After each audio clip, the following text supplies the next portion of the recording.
All right, we're live. Sir, first of all, thank you very much for coming on. I really appreciate it. I've enjoyed your YouTube video. I wouldn't say I've enjoyed. I have enjoyed them, but I've been puzzled by them. I've been puzzled by the subject. And for people who have no idea what's going on, let's sort of unpack this for them. In Canada, Canada is very different than the United States. I love Canada. I'm a giant fan of Canada. If there's one place I would live outside of the U.S., 100% it would be Canada. I love it up there. I think the people are at least 20% more polite than America. But you've got some weird shit going on up there. And your king, what do you call him? Prime Minister? Trudeau? That fella? The Castro lover. The Castro lover. I was just going to say that. This fucking guy. And people have been posting today all the atrocities that Castro committed during his regime to sort of show how preposterous. What's a few thousand firing squad deaths? A few thousand. How about all the different people that they executed and then sold their blood to the Viet Cong? Did you see that? I tweeted that one this morning. Wonderful. Yes. That wonderful was man. $50 a pint. Yeah, he was a wonderful man, that fucking savage. Trudeau, and what he represents is, I think, the good side of it, what he's trying to do, they're trying to make a kinder, more progressive, more inclusive country. But along the way, what they're doing is they're promoting what you would call online social justice warrior values. And some of them are a little preposterous. You are one of the very few academics who have fought against some of these ideas that are not just being promoted, but are being enforced. And written into law. And one of them is about gender pronouns. What we mean by gender pronouns is not just he and she, but a whole slew of invented gender pronouns that you're going to be compelled to use. Yeah, you're already compelled to use, and likely in the States too, even though people don't know it yet. Certainly in New York, and the employment EEOC has already ruled on that with regards to businesses for the U.S. and businesses, and I believe also landlords. I think, so if your landlord chooses to misgender you, and not just misgender you, like if you're a transgender woman, you used to be a man, now you're a woman, and they call you a he. It's not just that. Like, you're compelled to use how many? What is the number of them now? Well, there's no standard nomenclature for the non-gender or for the non-binary types. There's many, many invented words, and which of those you're supposed to use is dependent entirely on the subjective choice of the person that you're talking with. Now, most people, I believe, out there listening are going, "What the hell are they talking about right now?" We're talking about as many as 70 plus invented gender pronouns like Z, XE, Zer, HIR, a bunch of weird ones. And this is for people that don't necessarily think they're a he or a she. So they prefer these things. On top of that, you have animal kin. Which is otherkin, including worm self, which was the one I found most amusing. Worm self, foxkin. I guess that's for the low self-esteem otherkins. This is people that truly believe that they are in the wrong body and that they should have been born some form of animal and would like you to refer to them as this animal. Or elf. Or elf. Or fairy. Or fairy. I've seen pixie. Yeah. Pixiekin. I haven't seen Pixiekin. That's a good one. But just get on Tumblr. Got to get on Tumblr. Right, yes, absolutely. That's where it all goes down. Professor Peterson, what the hell's going on? What is this? Well, I think it's partly a form of narcissism. Yes. It's partly a consequence of the rise of the new rise again of say Marxist doctrine. I would say it's part of postmodernism. Maybe it's postmodernism more than anything else, because the postmodernists, that's a philosophical community, let's say, believe that the entire point of human categorization is power, and that dialogue between people is only a power dialogue, and that there's no real reality outside of interpretation, and that basically what we do is exchange interpretive viewpoints to ratchet up our dominance and status. And that's that. And there's no biology is an ideology, and the idea of the objective world is an ideology, and science is an ideology, and it's all interpretation all the way down, like turtles all the way down. What do you mean by it's all about power? Like, in what way? Well, you imagine that there are groups of people who are competing in the world for resources, I suppose, and that it's a zero-sum game, and it's every group against every other group. And the reason that we engage in dialogue isn't to establish the truth or move towards some closer approximation of reality, but to structure this social interaction so that our group comes up on top. Right. And that is really what the problem is with all this, is that it's not just a matter of choosing to be defined in one way, but compelling others to define you in that way. Well, one of the most awful elements of it, I think, is the idea that individuals should be defined in terms of their group identity at all.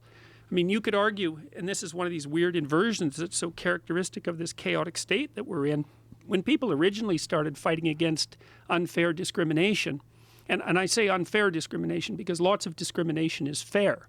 If you discriminate against people on the basis of their competence, that's perfectly reasonable. It's unfair discrimination that constitutes the proper battleground for people who have a more egalitarian viewpoint. But the initial idea was to eliminate the proclivity for people to be categorized according to their group identity, because that was interfering with everyone's ability to view them as competent individuals. But that got flipped probably in the 70s after the Soviet state so self-evidently was revealed as a catastrophe. That got flipped so that the world was turned into one group against another, power struggle from one group against another, and then the social justice warrior types and the lefties, even the Democratic Party, started categorizing everybody according to their ethnic or sexual or racial identity and made that the canonical element of their being. And that's an absolutely terrible thing to do. It leads to, in the Soviet Union, when that happened, for example, when they introduced that idea along with the notion of class guilt. So, for example, when the Soviets collectivized the farms, they pretty much wiped out or raped and froze to death all of their competent farmers. They called them kulaks, and they attributed class guilt to them because they were successful peasants, and they defined their success as oppression and theft. They killed all of them, pretty much, shipped them off to Siberia and froze them to death, and they were the productive agriculturalists in the Soviet Union. And then in the 1930s in the Ukraine, because of that, about 6 million Ukrainians starved to death. But the Soviets were big on collective guilt. And all of these things that you hear about now, like white privilege, for example, they're variants of collective guilt. I pick your bloody identity, whatever it happens to be, and then I make you a guilty member of that category, and then you and the rest of the guilty members of that category are judged as a unit. It's absolutely, it's murderous pushed to its extreme, and we've seen that many, many times. Yeah, you're oppressed, or your opinions rather are suppressed, and you are automatically put into this category of people who should be dismissed because of the fact that you have white privilege. You should step back and let others talk. You should step back. And this is a narrative that gets repeated over and over again in the social justice warrior culture, this idea that you should just step back and let these others talk because they understand more. And the others are always other group members. Yes, right. And somehow their discourse is to be privileged in reverse because hypothetically they're a member of an oppressed class. Right. Of course, and you can multiply the numbers of oppressed classes ad nauseum, which is another part of the problem. Yeah, like the idea is that in giving them privilege because they have been marginalized, you will balance things out. You will somehow or another reverse the scale. And that's another example of the class-based guilt idea. You know, it doesn't seem to me self-evident that I'm to blame for slavery, for example. I mean, being a Canadian, it's a slightly different situation, I suppose. But the idea that as a member of a culture, that you're somehow responsible for the past sins of that culture, let's say, it's a very, very anti-Western ethos. It goes along with this idea of class guilt because your group membership is the most important thing. If your group at some point in the past did something reprehensible, which of course every group has done, that's for sure, then you are de facto responsible in the present for that.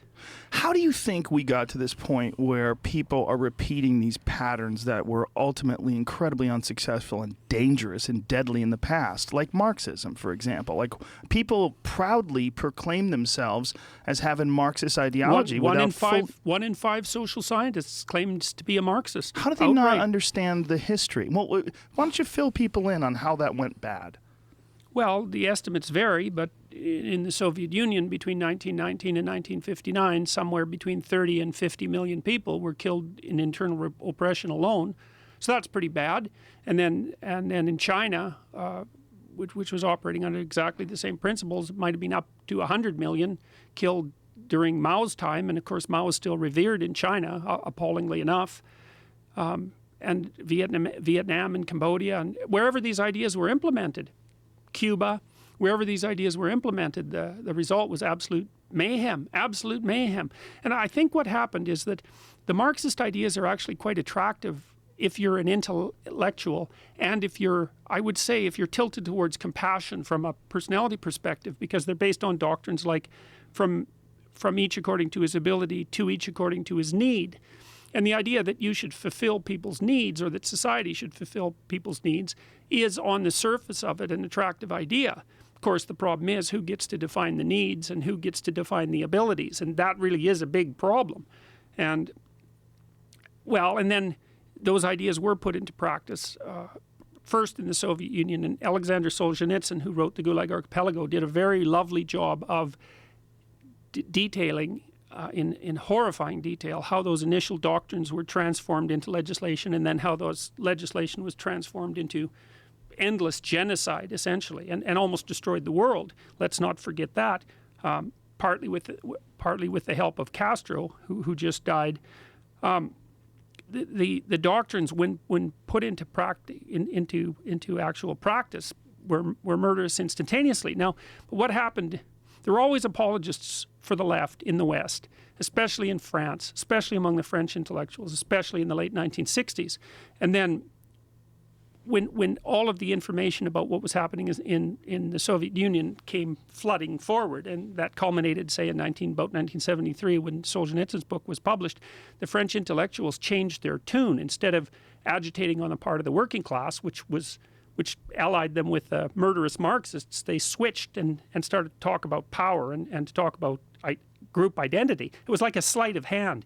The underlying pathological philosophy remained exactly the same, but the surface nomenclature changed, and that became very attractive. And at the same time, the Soviet Union dissolved. And so one of the problems I think we have now, a perverse problem, is that these Marxist ideas are very attractive to compassionate intellectuals, and we don't have good, bad examples like the Soviet Union around that everybody can point to and go, yeah, well, that sounds good, but, what about the murderous death camps and the millions of people who are suffering? We still have North Korea, but, people treat North Korea like it's a joke instead of like it's an exemplar of a pathological system.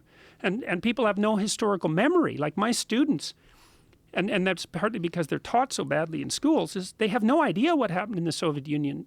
They have absolutely no idea. They know a little bit about the Second World War, maybe. And, of course, people generally know about the Holocaust, but they have no idea what happened in the Soviet Union. So they have no idea where these ideas could lead.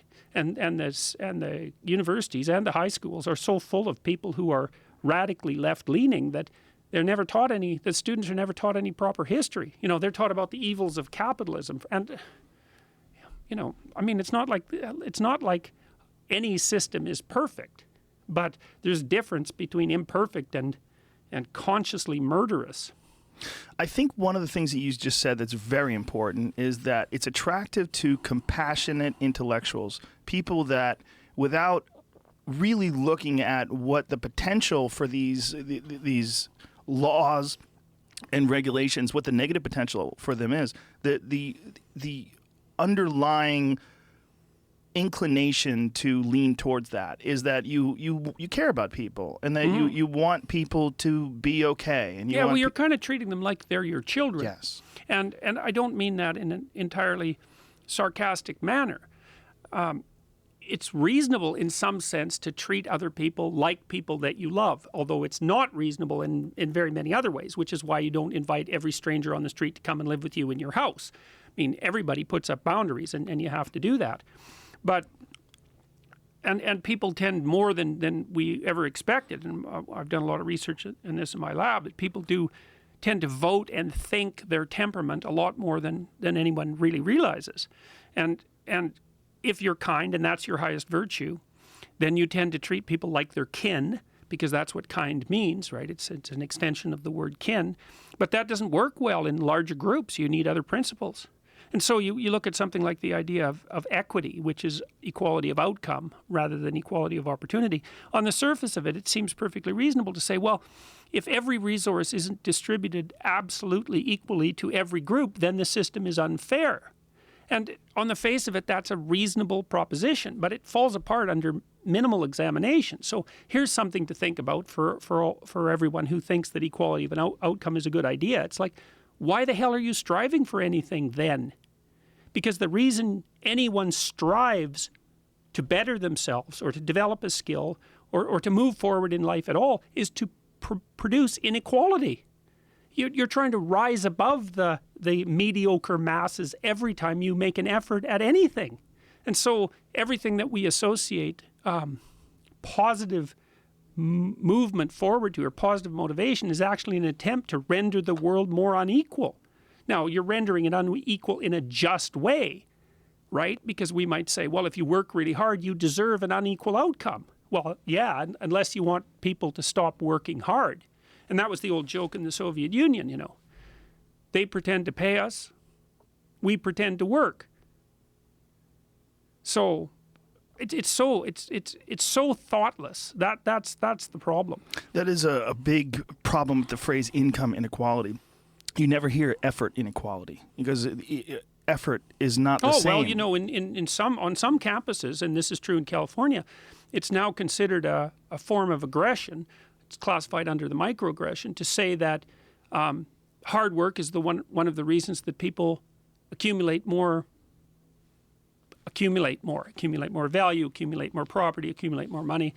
It's an aggression. It's aggressive to say that because it implies that people who are poor don't work hard. Now, see, that's another terribly fuzzy form of thinking because there are lots of reasons for people to not have money, many, to be poor, let's say, which is even different than not having money. Alcoholism, drug addiction, mental illness, physical illness, intellectual incapacity, and lack of work.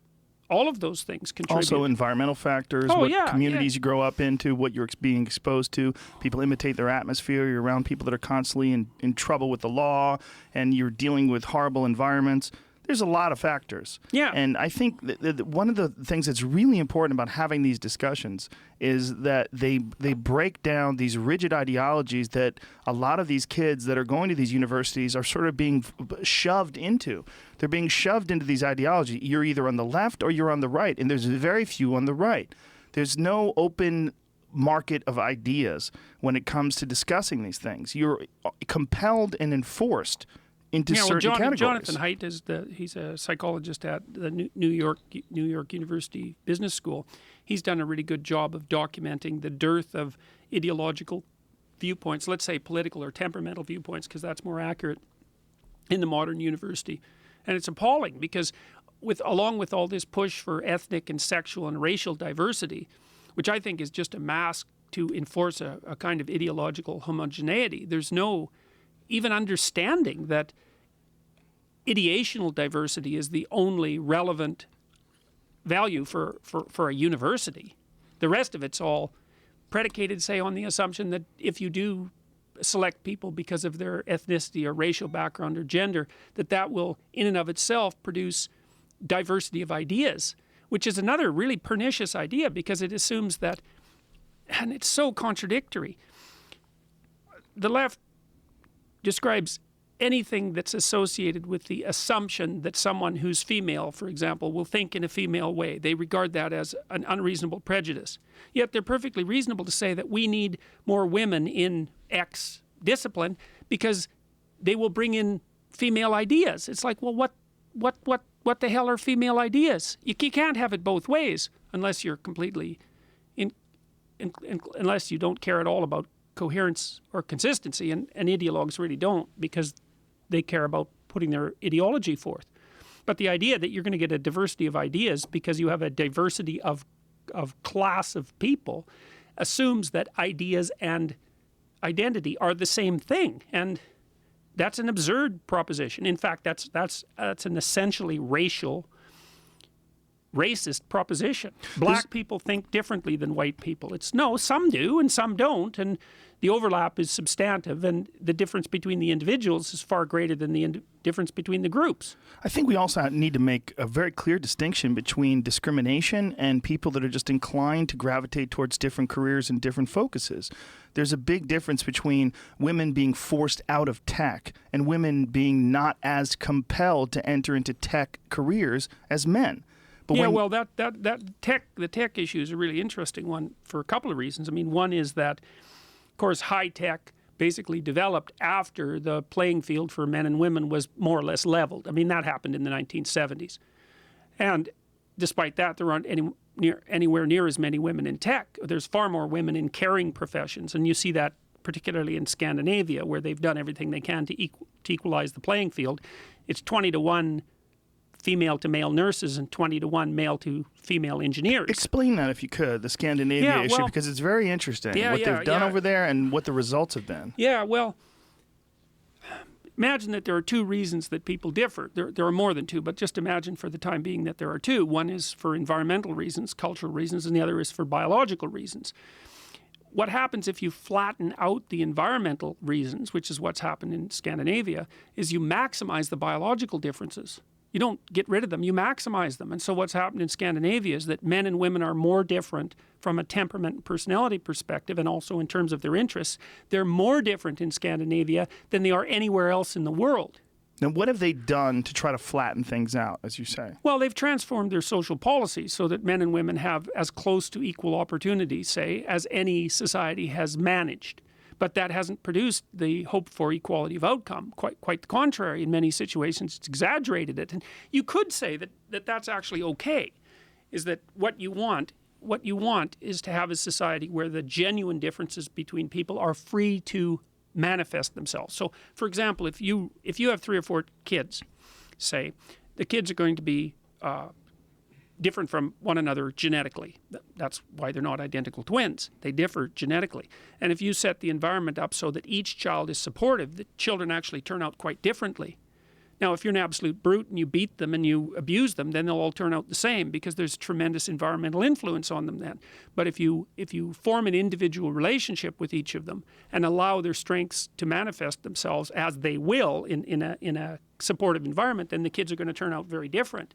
And so a free society is actually one that produces massively unequal outcomes because it allows the genuine differences between people to manifest themselves. These people who are pushing equity, which is equality of outcome, that's what the word equity codes for, by the way, equality of outcome and not equality of opportunity.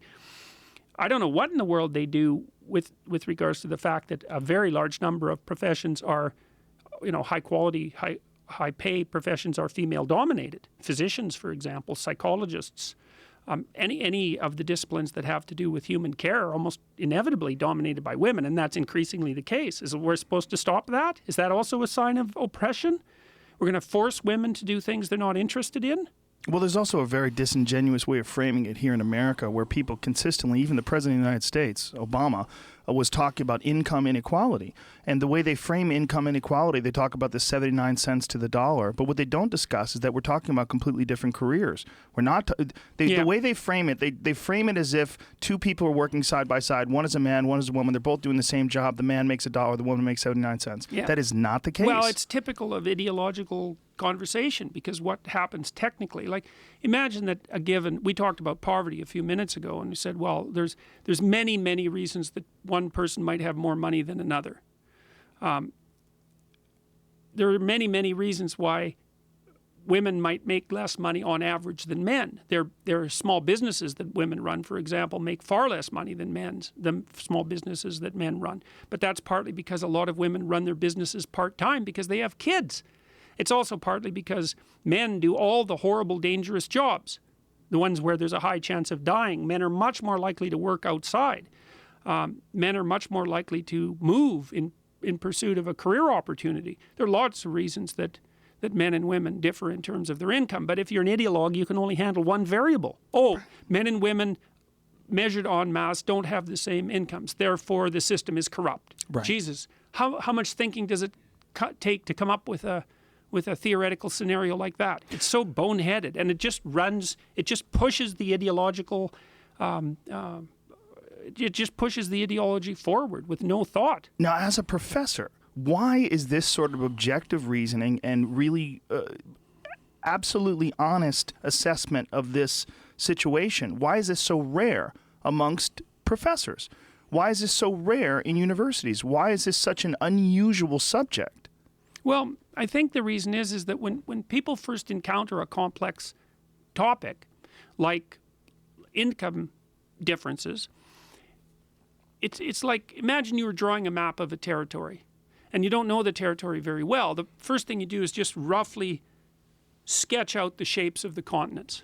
And maybe you're wrong, like the early European maps of North America. You know, you kind of get one coastline right and you guess in the rest. It's blurry and gray. And then as you investigate more and more, your picture of the situation becomes higher and higher and higher and higher in resolution. It's hard to go from a low resolution representation to a high resolution representation. And ideologies are low resolution representations. So the thing about a low resolution representation is it looks like it covers everything. But it doesn't. The closer you look, the more details there are. You know, if you get a 3-year-old to draw a helicopter, they put like a little cross on the top and a circle and a stick and another circle, and that's the helicopter. Well, you know when you look at it that it's a helicopter, but no one would expect that thing to fly.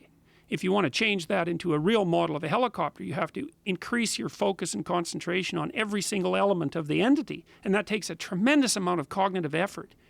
And sometimes you don't even know what you don't know about something. You know, I could say, well, there are 50 reasons why men and women's income differ. Well, that doesn't mean I can say all 50 of those differences. And each of those 50 differences are fragmentable into maybe another dozen categories each. Maybe there's 600 reasons why men and women's salary differ.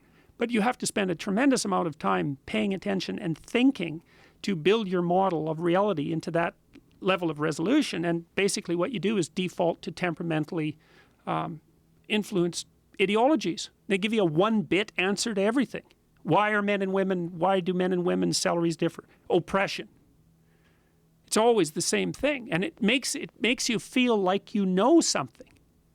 And people like that because they don't like the feeling that there's something they don't know. They don't like to be in chaos. That's basically chaos. They like to be in order. And order is where you know everything. So, and professors are no different than people, obviously, given that they're people. Maybe they're more intelligent on average. They're also more sheltered, I would say, in many ways on average. And they're also not challenged as often. Tenure. Tenure's an issue, and also not competing in the marketplace, not being in the workforce, going from being in high school to being in universities to getting a degree to teaching to being a professor to getting tenure, staying inside of that intellectual bubble. Yeah, well, it's complicated. Often these things happen. They're like positive feedback loops, you know, when you bring a speaker too close to, or a microphone too close to a speaker and it starts to howl. And I think something like that's happened in the universities, is that they started to tilt towards the left in the 60s. And then as they tilted harder. And as they tilted harder, they tilted even harder until all of the diversity was forced out of the universities. And I don't know if it's so much a consequence of the actual policies of the university as just a feedback process that got out of control. I mean, if it's 50% liberals and 50% conservatives, no problem.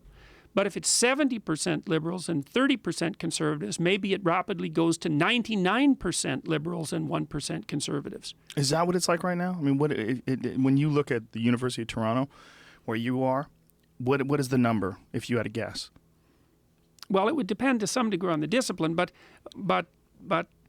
professors are also tend to be characterized by personality traits that do tilt them towards liberalism. They're higher in trait openness, which is both creativity and interest in ideas. That's one of the things that temperamentally distinguishes liberals from conservatives. Conservatives are more conscientious.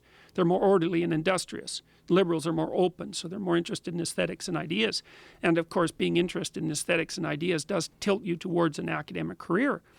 It's hard to tell. I mean, it's certainly the bulk of intellectuals are liberal and liberal left. Virtually all of them, I would say. And that's probably not as true. We know this. It's not as true in the hard sciences. But in the social sciences and the humanities, it's the overwhelming majority. I mean, I could see that even in this battle that I've been in Canada with regards to Bill C-16 and these compelled pronouns. I've had almost no support from my faculty colleagues. Now, I didn't expect any. I mean, and I'm not shocked by that, but it's an indication that if you put to them a choice between social justice / all-consuming compassion and freedom of expression, they're going to tilt hard towards the social justice compassion end of things. But it almost seemed like when I was watching some of the debates that you've engaged in, it almost seems like they're politicians. It almost seems like they're wetting their finger and going with the breeze. There's some conversations that you had that were just, I had to stop and rewind them because I couldn't believe the arguments. There was a woman, I don't know, it was was it a transgender man that you were having a discussion with that was saying that there's no difference, no biological difference in the sexes? Yeah, no biological difference. He said that the scientific Is that a consensus for the last transgender? I'm not sure. I don't believe so. He was a professor who taught transgender studies at the University of Toronto. And yeah, and he said outright that there were no biological differences between men and women and that was the scientific consensus. And he believed that he had the qualifications to say that because he was a historian of medicine, which hardly qualifies as a scientist. Not that you have to be a scientist to notice that there are biological differences between men and women. It was very bizarre for me at that point in the last few months because I was under substantial pressure from the university to stop repeating my claim that I wouldn't use compelled pronouns to refer to people, because the university regarded that as against the university policies and also against the Ontario Human Rights Code, so also illegal. And as my employers, they're responsible for everything I say, whether or not there has been a complaint made, whether or not the consequence of my speech is intended or unintended, because that's built into the legislation. And believe me, that's coming your way, because this legislation spreads like mad. But on the one hand, I got 2 letters of warning from the university for refusing to use these compelled pronouns, which I regard as the ideological constructions of radical left-wingers. And this professor went on the agenda, this Ontario news show, and announced publicly that there were no biological differences between men and women. It was like, you'd think maybe the university would have had something to say about that, since they do, in fact, have a biology department. But, oh no, that went by without notice. That was perfectly fine. It's insane. It's such an insane thing to say. If there's no biological difference, then why are they taking hormones? Well, that's a good question. Why bother with the surgery and especially the hormones? Yeah. Because that's not, like, you could argue with surgery that's cosmetic, right? Yeah. This person, whoever this professor was, is expert in transgender studies. Nicholas Matt. I'm pretty sure that used to be a woman, or she, they. You're not allowed to say that. If you say that, you're a bad person. If you say they. And they and them is the most reasonable of these these alternative pronouns, they and them. Like you could say, if you know a guy and he doesn't know how to swim, they should probably stay out of the pool. Right. Well, you could say that. You could use that in a non-plural form. Yes, and they is used to repair awkward sentences, basically. Yes. But it's never been used, despite the claims of the gender bender activists. It's never been used for the singular, and we shouldn't give up the distinction. Language, we shouldn't give up the distinction between the plural and the singular. No, it's we ridiculous. actually need to know whether it's one person or more than one person. Do you think it's reasonable for people that are asexual, people that really are uncomfortable with the idea of being a man or a woman, is it reasonable that we come up with a distinction for that? I mean, that seems like it would be nice, and this is one of the things that you've said. One of the things that you don't like about this is that you're being compelled to use these made-up pronouns, and that if we as a society, as a culture, as a civilization sort of adopt a new phrase, that you would be fine with that. Well, we kind of had one. We had transsexual. Yeah, but I know. That's problematic because it's not asexual. Transsexual would be transition. And here's the other distinction. This is another important thing. Those aren't the people that have the problem with it. The people that have the problem with these pronouns, the transsexual community almost entirely, or at least, I shouldn't say entirely, but predominantly prefer the alternative pronoun. Yeah, right. A male to female transgender person prefers to be called a woman or she and use the female pronouns. It's male, the whole point. Yes. So, so there's some tiny Exactly. fraction of the transsexual community, or we could say there's some tiny fraction of people who are identifying themselves with the transgender community, which is already a tiny fraction, who claims that they have an identity that doesn't fit into either binary category. Right. Well, it's a proposition that I think bears some scrutiny to begin with, because I don't believe that the claims that that tiny community is making are coherent in any sense, because they say, well, you could be man, woman, or neither, or both. Those aren't coherent claims in my estimation. And if what they're saying is we don't fit into a category, and therefore we get to invent our own plurality of categories. It's not logically tenable. That isn't how it works, because you get an infinite number of categories out of that. And that's what's happening already online. One of my favorite stories came out of an all-girls university in Massachusetts, where a group of women, where they were trying to pick a president of the student body or whatever, and one of the girls who went to that school decided that she identified as a man, so she changed her name. And I don't believe there was any hormones or anything involved. I think she just changed her name. She called herself Masculine of Center Genderqueer, changed her name to a masculine name, ran for president of whatever the hell this is. I think it was Wellesley. Won. Yes, I believe you're right. Won, and then was denounced by the rest of the class, because now she was a white male, so she was a part of the patriarchy, and she was a part of the whole problem with society, and that she should not be allowed, or he should not be allowed to take that position, which well, that's a really good example. We've read it on air, and I couldn't stop laughing. Right. Well, that's a really good example of the chaos that ensues when you start to blow apart standard categories. There's a chaos in between categories that's made of an infinite multiplicity. That's why you see, too, with the LGBT rainbow, they're getting caught in their own metaphor. So there's an infinite number of gradations in a rainbow, and there's an infinite number of letters that are accumulating on the LGBT rainbow. And there's an element of clear absurdity to that. And one of them is, I believe it's Q+, that includes the other kin types. It's like, well, the claim is, well, I'm marginalized, and then that sort of becomes normalized, and then there's a group right outside of that says, well, I'm marginalized too, and another group says, well, I'm also marginalized. And there's absolutely no logic. Once you've identified yourself as marginalized, there's no logical way that you can exclude anyone else who regards themselves as marginalized. And so the marginalized, the community of the marginalized expands and expands and expands and expands. And part of the reason for that is that every individual is a multiplicity. And there's an element to every individual that's marginalized. So for example, it's clearly the case that when a child is socialized, there's pros and cons to that. The pros are the socialization turns the little beastly 2-year-old into a 4-year-old that other children can play with. And that does happen between the ages of 2 and 4 if a child is socialized properly.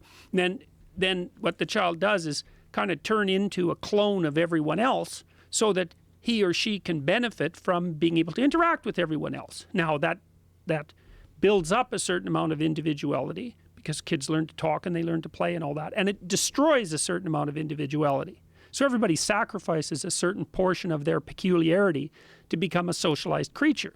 And some of that's good and some of it's bad. And we know that. That's the standard story of the rebellious adolescent against society for crushing their individuality, right? And there's an element of that that's true. But by the same token, if you don't sacrifice a certain amount of your individuality to the group, there's no such thing as society. Everybody has to live on their own. Everyone is in their own subjective bubble, which is, of course, now required by this law. And society itself breaks down. And so you can't have a society without marginalizing people, or you can't have a society without making part of everyone marginalized. And so then when you start to concentrate on the marginalized, it just grows and expands and grows and expands and grows and expands until everyone becomes marginalized. And that just highlights a real problem with quote mining, that someone is going to take that, you can't have a society without marginalizing people, quote, and put it under Dr. Jordan Peterson, this is what he believes. Right, well, that's actually what Jacques Derrida said, the most famous of the postmodernists. That's why Derrida is such a invasive force. He said, well, you can't have a society without marginalizing. It's like, well, that's true. It's true, comma, but right? But the fact that you can't have a society without marginalizing doesn't mean that you shouldn't have a society. And it doesn't mean that the only reason that society exists is to marginalize. And that was Derrida's claim. That's what makes him so... He's absolutely pathological to the core, Jacques Derrida. And apart from his claims that all we do is trade power games, because that's another one of his claims, his other claim is that the purpose of categorization, the purpose of society is to marginalize. And that's absolutely absurd. The purpose is so that we can all play a moderately mediocre but productive, homogenous social game. Is it perfect? Well, obviously not. Does it require the sacrifice of individuality? Yes. Is some of that sacrificed individuality valuable? Absolutely. What's the alternative? No society. Well, I don't think so. That doesn't seem like a very good alternative to me. Or maybe some sort of egalitarian utopia. Well, yeah, we had 100 years of that, and 100 million deaths as a consequence. And so maybe not that either. What we have right now is a flawed system. But it's the best flawed system that anybody's ever come up with. And of course it marginalizes people. How could it not? You know, it's if kids organize themselves in a playground to play hide and go seek, they've marginalized all the kids that wanted to play tag. Obviously. But that doesn't mean that they shouldn't come to a consensus and go ahead and play a game. At least they're bloody well playing a game that you know, pretty much everybody has access to. I think marginalized is a lot of times associated with oppression. That term marginalized, and it's not necessarily the case. And I think that society as a whole and civilization is sort of a work in progress. We're working all this out, and that's one of the beautiful things about you being able to discuss these things on your YouTube page, as opposed to just having to battle it out inside the echo chamber of the universities.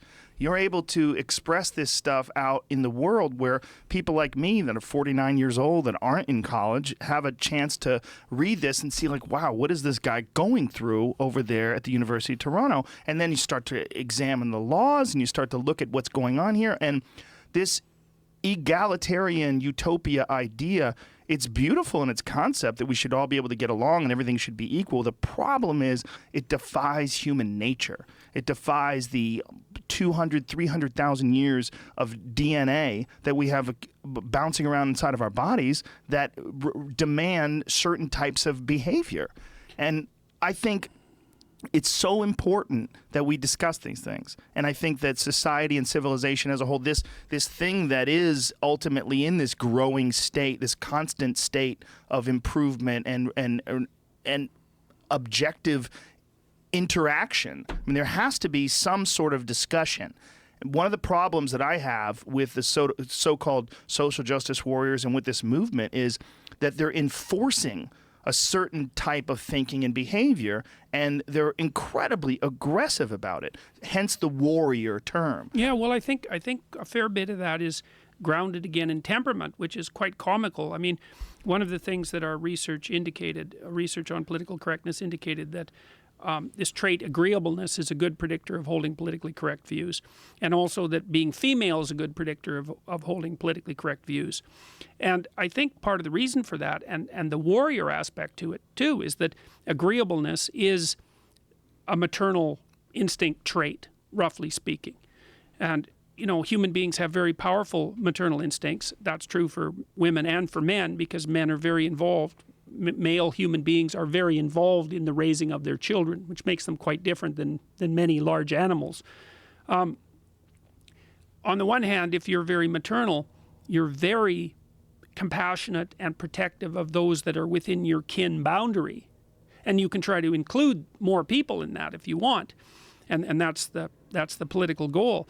But you're unbelievably hostile to anyone who's outside of that you regard as a threat/predator. And so agreeableness makes you divide the world up into protected children and predators. And you see that on social justice warriors' Twitter pages. I mean, I follow a bunch of them, and I go to them and I watch this, incredibly supportive, to ridiculously so, in terms of like mediocre expressions, tweets. That, oh my God, it's so brilliant, and it's like you're saying almost nothing. Yeah. And they're so incredibly supportive of the people that think along their lines, and so incredibly hostile and this idea of shaming people that don't agree with them, not interacting with them, but almost immediately insulting them, almost immediately marginalizing them, which is ironic. This is what you see constantly, is like super supportive and super aggressive against people that have any sort of an opposing viewpoint. Yeah, well, they're all predators, the ones that have an opposing viewpoint. And that's how they define them. It's one of the things that's very comical about this, from my perspective, is that it's such sex stereotypical behavior, is that at the same time that the social justice warriors are denouncing the idea that psychology, for example, might have anything to do with sex differences, they're acting out sex stereotype behavior like mad in terms of their persecution of predators and their protection of the kin/in group. So. And you were a social psychologist? No, I'm not. I'm a clinical personality psychologist. And what is the difference? Well, one of the differences is that personality and clinical psychology isn't a corrupt enterprise, whereas social psychology fundamentally is. It's been going through an absolute internal revolution over the last 2 years because of its own discovery that many of its fundamental studies and propositions are flawed. I would say social psychology is the most social justice / left-leaning part of psychology, and its methods are generally appalling. They're not well documented, and they produce all sorts of categories that don't exist. Whereas personality, I know it might seem like trivial distinction to people outside of the field, but these disciplines are quite separate from a historical perspective. They develop quite separately. Personality psychologists are very, very careful about defining what they measure. And so, for example, I study the big 5 personality traits. That's extroversion, neuroticism, agreeableness, conscientiousness, openness. And under openness falls intelligence. These are very well documented. We can really measure them. We can't measure them as well as we would like to. We've identified the biological basis for most of the traits, and we understand a fair bit about how they make people different. And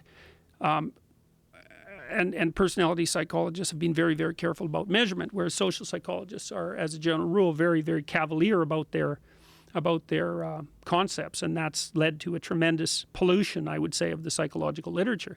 The implicit association test is a good example of that. That's the test that's being used to assess people's unconscious biases, unconscious racial biases. And so, for example, if I showed you a bunch of pictures of black people and a bunch of photographs of white people, and then I asked you to associate a good or a bad word with the black people or the white people to respond after you've seen the picture. If you are white and you saw white photos, you'd be faster at responding to the positive words. And so they've used that as evidence of racism. But part of the problem with that is that you can't distinguish it from a novelty response. So, I mean, most people in a given racial group are far more familiar with members of their racial group. And the fact that they're more likely to associate negative things with racial groups that are outside of their racial group isn't something that can be easily distinguished from just a novelty effect. But they make wide-ranging claims about the inbuilt biases in people, and that's lent impetus to these movements that are racing through corporations across the United States and governmental agencies, where people are being subjected to mandatory unconscious racial bias retraining. And there's no evidence, by the way, that works at all. In fact, the evidence that there is suggests quite the contrary. I saw this on one of your videos. You were discussing how preposterous this is on one of your videos, because one of the people that was opposing you was actually a part of something like this, right? Yeah, well, the human resources and equity people at the University of Toronto have made mandatory unconscious racism training, anti-bias training, and they've made it mandatory for their staff. And I found that absolutely appalling. First of all, it's political re-education. So when you say mandatory, like this is something that you had engaged in? No, I didn't have to, because I'm not part of the human resources staff. Okay. But the people that they're consulting with to implement these sorts of programs certainly have faculty and students in their sites. I mean, these are trial runs for much broader rolling out of exactly this sort of re-education What's process. the methodology behind it, and how's this been vetted? Oh, I don't think it's been vetted at all. If you're going to, let's say you want to put into practice an educational process, what you need to do is you need to measure the initial state, validly, so that your measure, so you need to use multiple measures, and all those measures need to say the same thing. So if you're going to accuse someone of racism, you need several different measures of racism, and then you have to show that across all the measures, it's like using different meters. All the meters should read the same thing. Then you have to implement your educational intervention, carefully defined. Then you have to see afterwards if the consequence of the educational effort was a reduction in those initial indices, those initial measures. That sort of thing, when it's been done at all, has showed that educational interventions of that sort that are mandatory actually make racism and bias worse rather than better. But why let a few facts stop you? Because we already know from the postmodernists that there's no such thing as facts anyways. So there's... Look, in Canada, here's Please. something. This is one of the things that really makes me proud of my country. Our government has now announced that the judiciary in Canada will be selected. If you're going to be a candidate to be a judge, you have to produce a dossier that specifies your identities, whatever they happen to be, racial, ethnic, religious. And then the committee that's going to appoint you to the judiciary has to have undergone mandatory anti-racism and bias training before they're allowed to serve on the committee.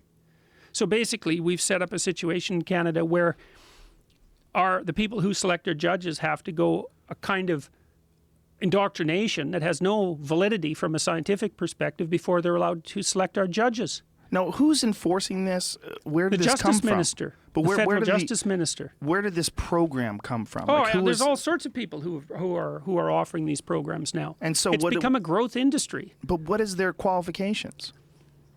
That's a good question, right? None. Qualifications. Zero, Yeah, huh? yeah. The eyebrows are Qualifications. Yeah, well, there's no way of having qualifications for Right. doing this sort of thing because it's not a valid procedure. So how do there are people they? who claim to be qualified. And So they claim to be qualified. They come to the university and they say I have a solution. The university Yeah. says finally, just run with it, and That's they just exactly right. implement it because to question anything that would absolve racism is racist. Yes, right.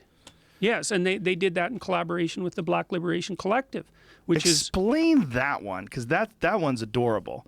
The Black Liberation Collective, isn't that the group that somehow thinks that white people are inferior because they don't have enough melanin, so yeah, they it was don't get started by a woman who said exactly that. She's a black supremacist, and she said that the reason that white people are inferior is because they don't have enough melanin in their skin, and melanin apparently is this agent. It's a pigment, but it's apparently this agent that transforms cosmic energy into wisdom. I mean, she's completely. You can make up your own mind about her, and then the other person who started the Black Liberation Collective is a woman who used to work for the University of Toronto Students' Union, who is now being pursued by that students' union for embezzling $300,000 from that organization with the help of a couple of her cronies. Well, why let a few facts stand in the way of abolishing racism? Yeah, well, they Throughout also your also university. are perfectly willing to promote violent means of social transformation, and the university claims that it's in favor of safety. You know, because they've gone after me because my refusal to use compelled pronouns has apparently made the campus unsafe.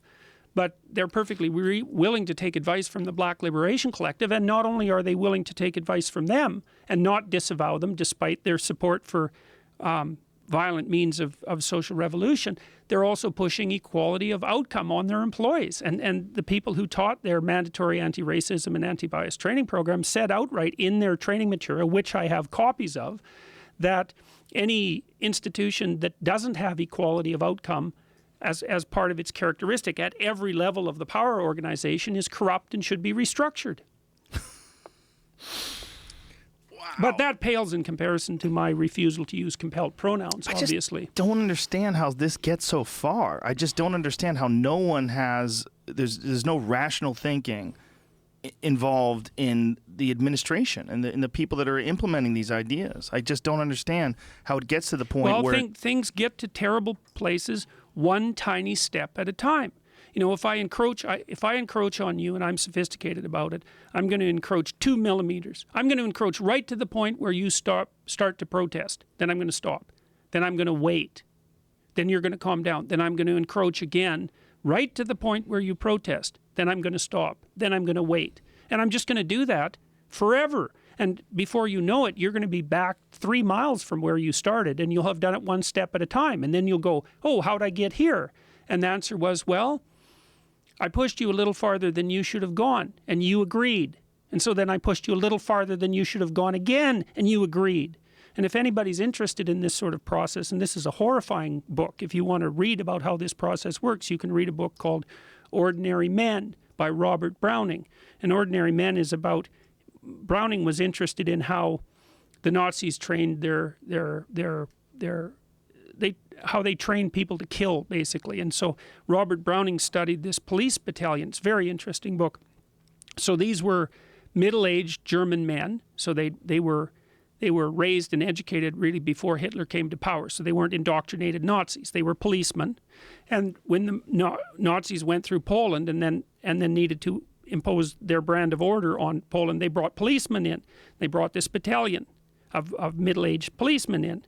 And their commandant, their commander, was by all accounts a pretty decent guy, and he told them that because it was wartime they were probably going to have to do some pretty terrible things, but that they could go home if they didn't think they were up to it. So there was no compulsion. This wasn't a Milgram experiment or an experiment where you had to obey orders. The guy who was giving the orders said, look, this is going to be awful, but you can back off. But the guys thought, well, I'm not going to leave my comrades here to do the dirty work, which is kind of a virtue in a perverse way. And then Browning details how they went from ordinary policemen to guys who were taking naked pregnant women out into the middle of the fields and shooting them in the back of the head. And they were physically ill during most of the transformation process. They started out by rounding up the Jewish men between the ages of 16 and 65. Well, you can kind of understand that because you're at war. And then they put them in stadiums. And then they had to shoot some of them. And then they had to load them on cattle cars. It was like one step at a time. These guys were having a dreadful time of it. They didn't stop.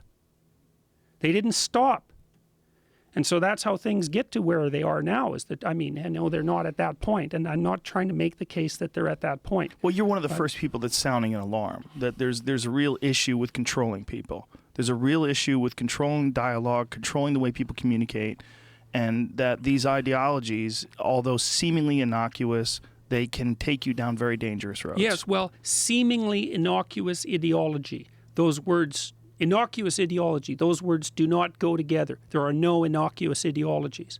And they're forms of pathological oversimplification. And they're also clubs. I mean the kind of clubs that you hit people with, as well as the clubs that you belong to. The advantage to me being an ideologue is that I can explain everything. I can feel morally superior. And I know who my enemies are. And you know what you're supposed to do with enemies. They're not your friends, right? You move against them. And, we're approaching a situation, and this has already happened, I think, more in the United States than in Canada, although our countries are competing to see who can cross the idiot line fastest. You're in a situation in the U.S. where 50% of your population won't talk to the other 50%. That's not good. And I would say it's more pronounced on the left liberal side because they regard everybody who voted for Trump as essentially as an enemy. It's like, hey, people, that's 50% of your citizens. You might think about talking with them. People you can't talk to, those are enemies. Well, ironically, I really truly believe that one of the big factors in Trump's rise to power is that people are sick of this oversimplification and this ridiculous ideology coming from the left. Like that this enforcing they're sick of identity politics. Exactly. And so they've chosen an identity politics that opposes the identity politics that they think is disgusting. Yeah, and that's just starting. It's just starting. That's right. It is just starting. That's right. Well, if you teach one side to play identity politics, de facto you teach the other side to play identity politics.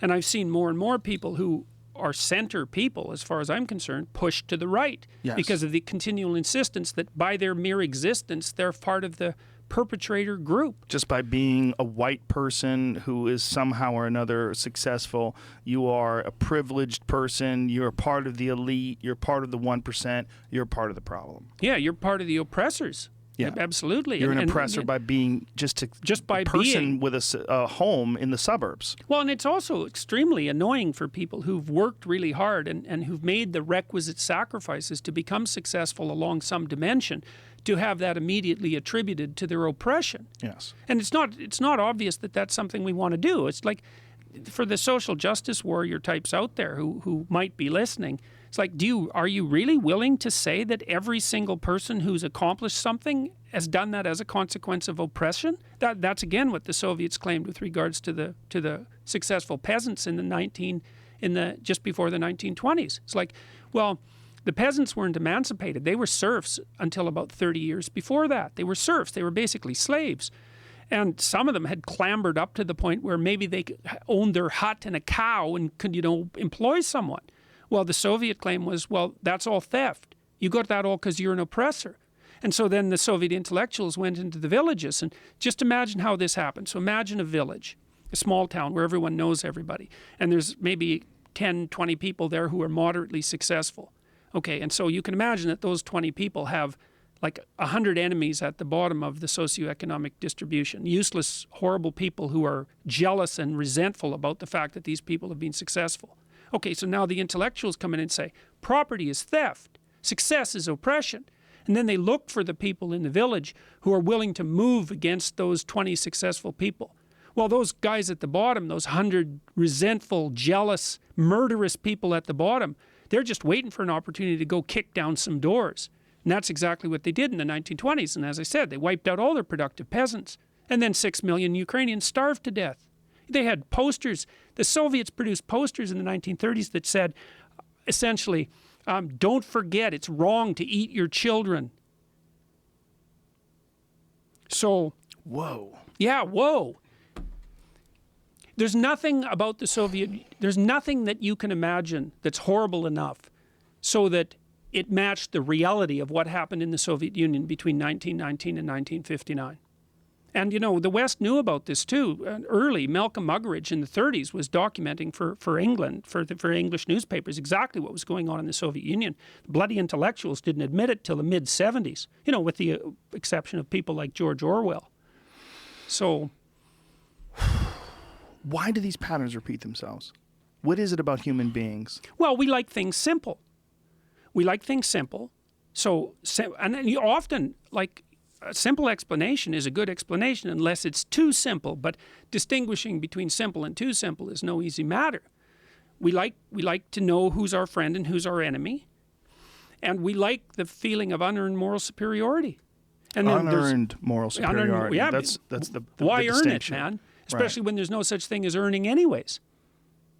So, and then, there's deeper and darker things that are underneath that. It's like the human proclivity to pull down those who have more than you. It's like these kids on the campuses who are claiming identity with the oppressed, at somewhere like Yale. It's like, how in the world you can speak of oppression if you happen to be at Yale is beyond me. First of all, you're North American, which puts you in the top 1%. And then of North Americans, you're in the top 1%. So you're in the top 1% of 1%. But yet you want that. You want to have all the power that goes along with that. And you want to have the moral superiority that comes from being a representative of the oppressed. So that's exactly what you want. You want all the power and you want all the victimization at the same time. Well, Yale's a great example because Yale was one of what happened with the Halloween costume debacle at Yale was one of the first videos that was released that made people horrified, where they couldn't believe how students were communicating with professors. Yeah, well, the student who screamed up a storm about that, the male professor, who was the husband of the woman who wrote the pro-Halloween costume letter, it turned out she was on the bloody hiring committee that hired him. One of the things she screamed was, "Who hired you?" It was like, well, it turned out it was you because you were on the committee just a few years before. I know, and they took, that was absolutely Explain appalling. that to people that don't know what the hell we're talking about. Well, explain this debacle, because it really was about questionable Halloween costumes. Well, it was about questioning Halloween costumes. Halloween costumes are part of the whole point of Halloween is to have questionable costumes, right? You play with death, for example, and decay and horror. And it's a time when the norms with regards to the expression of things that are outside of our normal behavior are suspended so that everybody can have a little celebration, as it turns out. Well, campuses have got all upset about things like cultural appropriation. At Queen's University in Canada just the other week, they were going after students who were dressing up as Viet Cong, for example, or Mexicans. It's like, I just don't see what the hell's racist about dressing up like a Mexican. Mexicans have a traditional clothing. There's nothing wrong with Mexicans, so why is it wrong to dress up like them? Right. And if you want to be Pancho Villa for Halloween, what's wrong with that?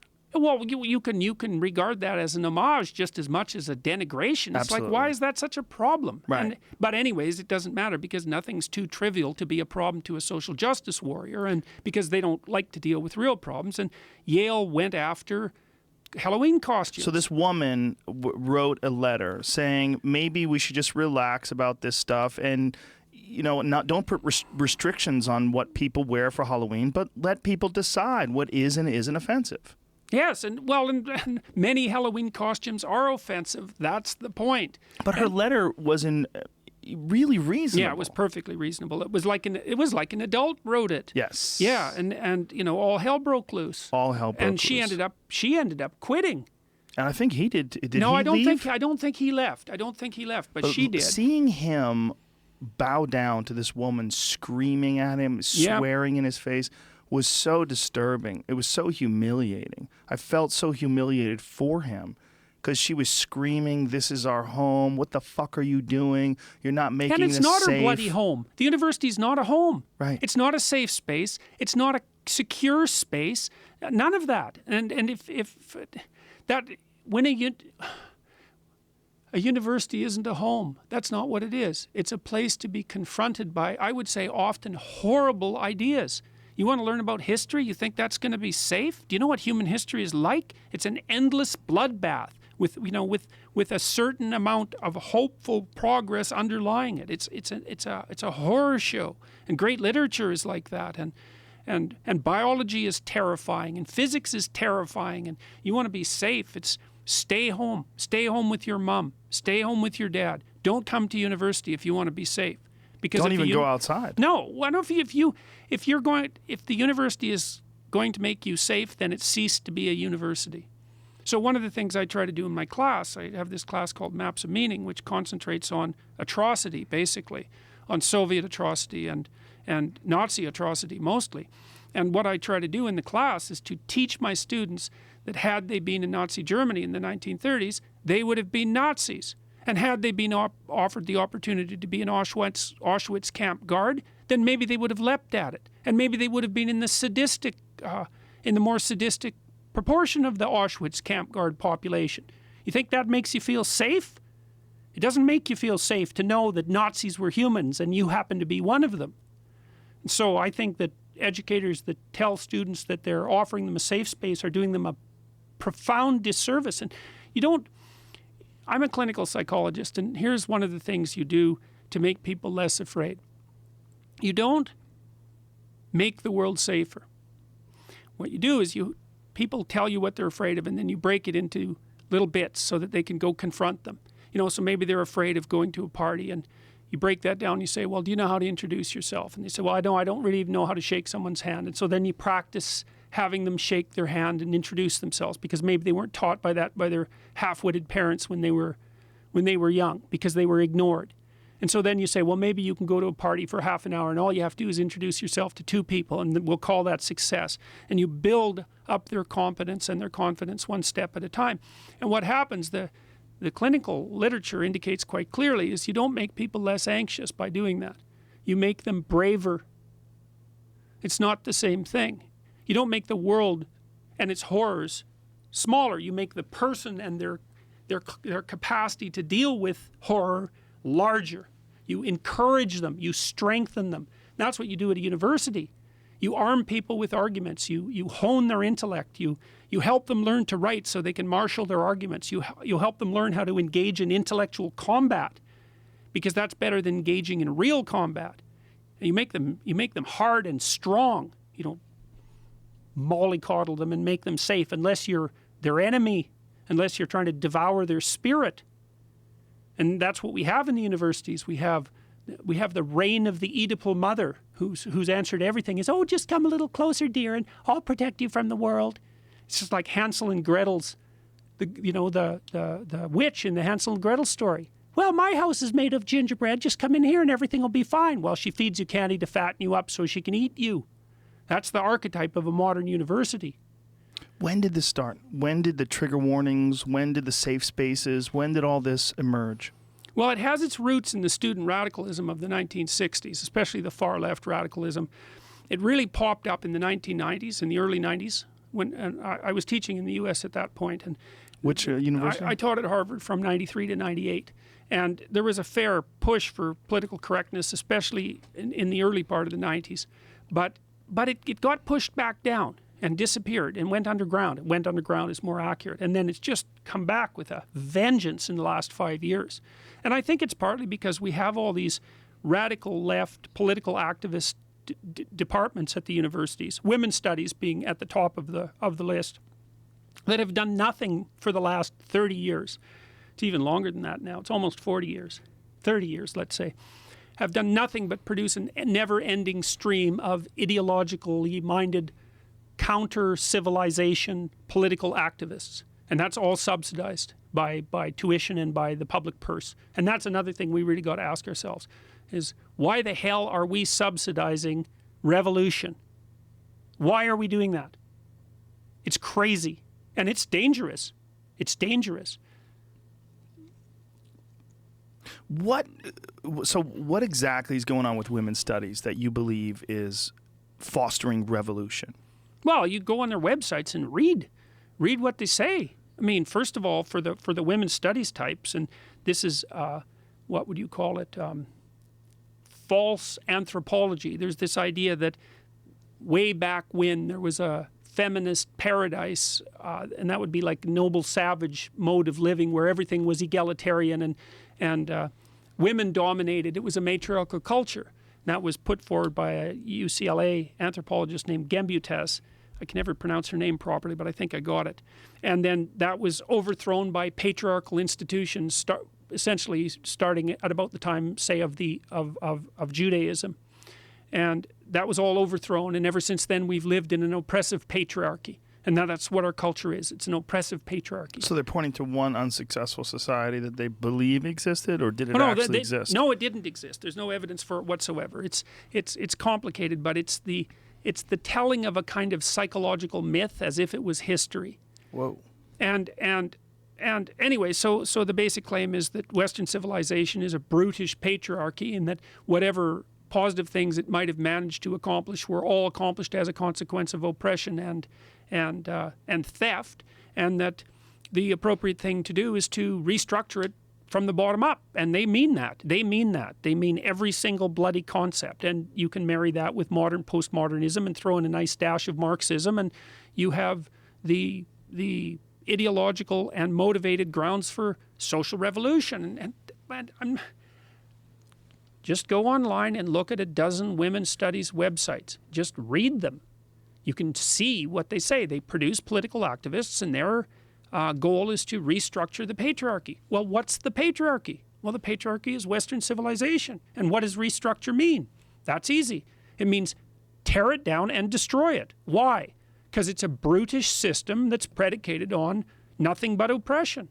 It's nothing but a tyranny in the eyes of the radical women's studies types. Heterosexuality, that's a tyranny. Capitalism, that's a tyranny. Democracy, well, that doesn't even exist, and even if it did, it would be a tyranny. Everything's a tyranny. And so you can ask these, and what would they replace it with? They replace it with their own ideological utopia. Well, we've already had 100 years of that. We saw what happened. Oh, well, that doesn't matter. That wasn't real Marxism. That's what the bloody Marxists always say. That wasn't real Marxism. It's like, oh, how many millions of people have to die before you're convinced that it's real Marxism? And I know what they mean by that, too. They mean, hey, if I was the Marxist dictator, things would have gone a lot better. It's like, you should think again, sunshine. If you were the Marxist dictator, things wouldn't have gone a lot better. So, and if you're the sort of person that thinks that if you would have been in control, things would have gone a lot better, then you're exactly the sort of person who should never be in control. So, and it's resentment.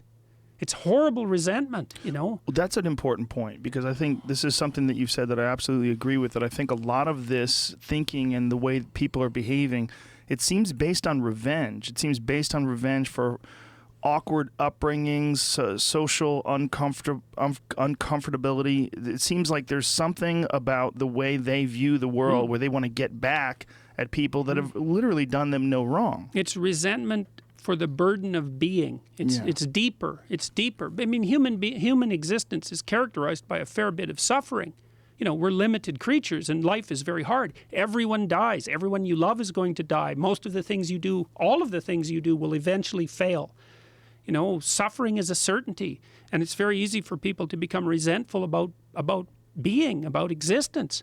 You know, these kids who shoot up high schools and these mass shooters, they're the perfect examples of people who run on nothing but resentment. They're out to kill the innocent because that's the best marker of, that's the best way of showing just how much contempt they have for existence itself. Why punish the guilty? They deserve to be punished. It's a lot more malevolent and vengeful to punish the innocent. It's like people are motivated to a great degree by resentment of being. And a huge chunk of that is manifested in, that's the dark side of ideological possession. So I get to decide who my enemies are, and then I get to go after them, and I can go after them for every single thing that's ever been done to me that isn't good. And well, a lot of that's just built into the structure of existence. Then they group up. They exhibit confirmation bias. They all form some sort of a groupthink, and then they act accordingly. And this is what you've been warning against, and this is where I completely agree with you, and this is why I think the subject is so important, and I love the way you've outlined all the steps and the problems with Marxism and ideologies in general, that we are dealing with this. These are the beginning steps of it, and people who look at it now and they say it's social change, it's social justice. It's not. It's not. It's not. That's right. It's not. And this is not going to improve things. Implementing these policies will make things worse. They've made things worse every single place they've ever been implemented. And often they've made things so much worse that you actually can't imagine it. And people don't do the reading. I've done the reading. I've done the reading. I know how bad things can get. They can get so bad that no matter how bad you think they are, you're not even in the bloody ballpark. Well, it's just so strange that these sort of courses and these sort of ideologies are thriving in universities. And it's really disconcerting to someone who has children. And you know that your children are going to go there and they're going to be exposed to trade these school. ideas. You know, I think that wow, I think a that guy the used to teach at Harvard just says send them to trade school. I think the universities. I think you can make a reasonable case that the universities do more harm than good now. I hate to say that. Well, this is a strange time where access to information is so incredibly easy. You could educate yourself right seemingly endlessly online. And with books, and just there's so much information available. This is not the 1930s. It's not a time where it was difficult to get an education outside of a university. Well, the universities may have, or the university, which is like the repository of human wisdom and the attempt to expand that, may have already moved outside the universities. You know, just because an institution calls itself a university doesn't mean it is. And many disciplines have turned into ideological factories. And so where's the university? I mean, the university is where anyone wants to learn about their culture and where anyone wants to expand the domain of human competence. And a lot of that's happening online now. So maybe that's the future. The only thing the universities have now, I think, that people can't get elsewhere is accreditation.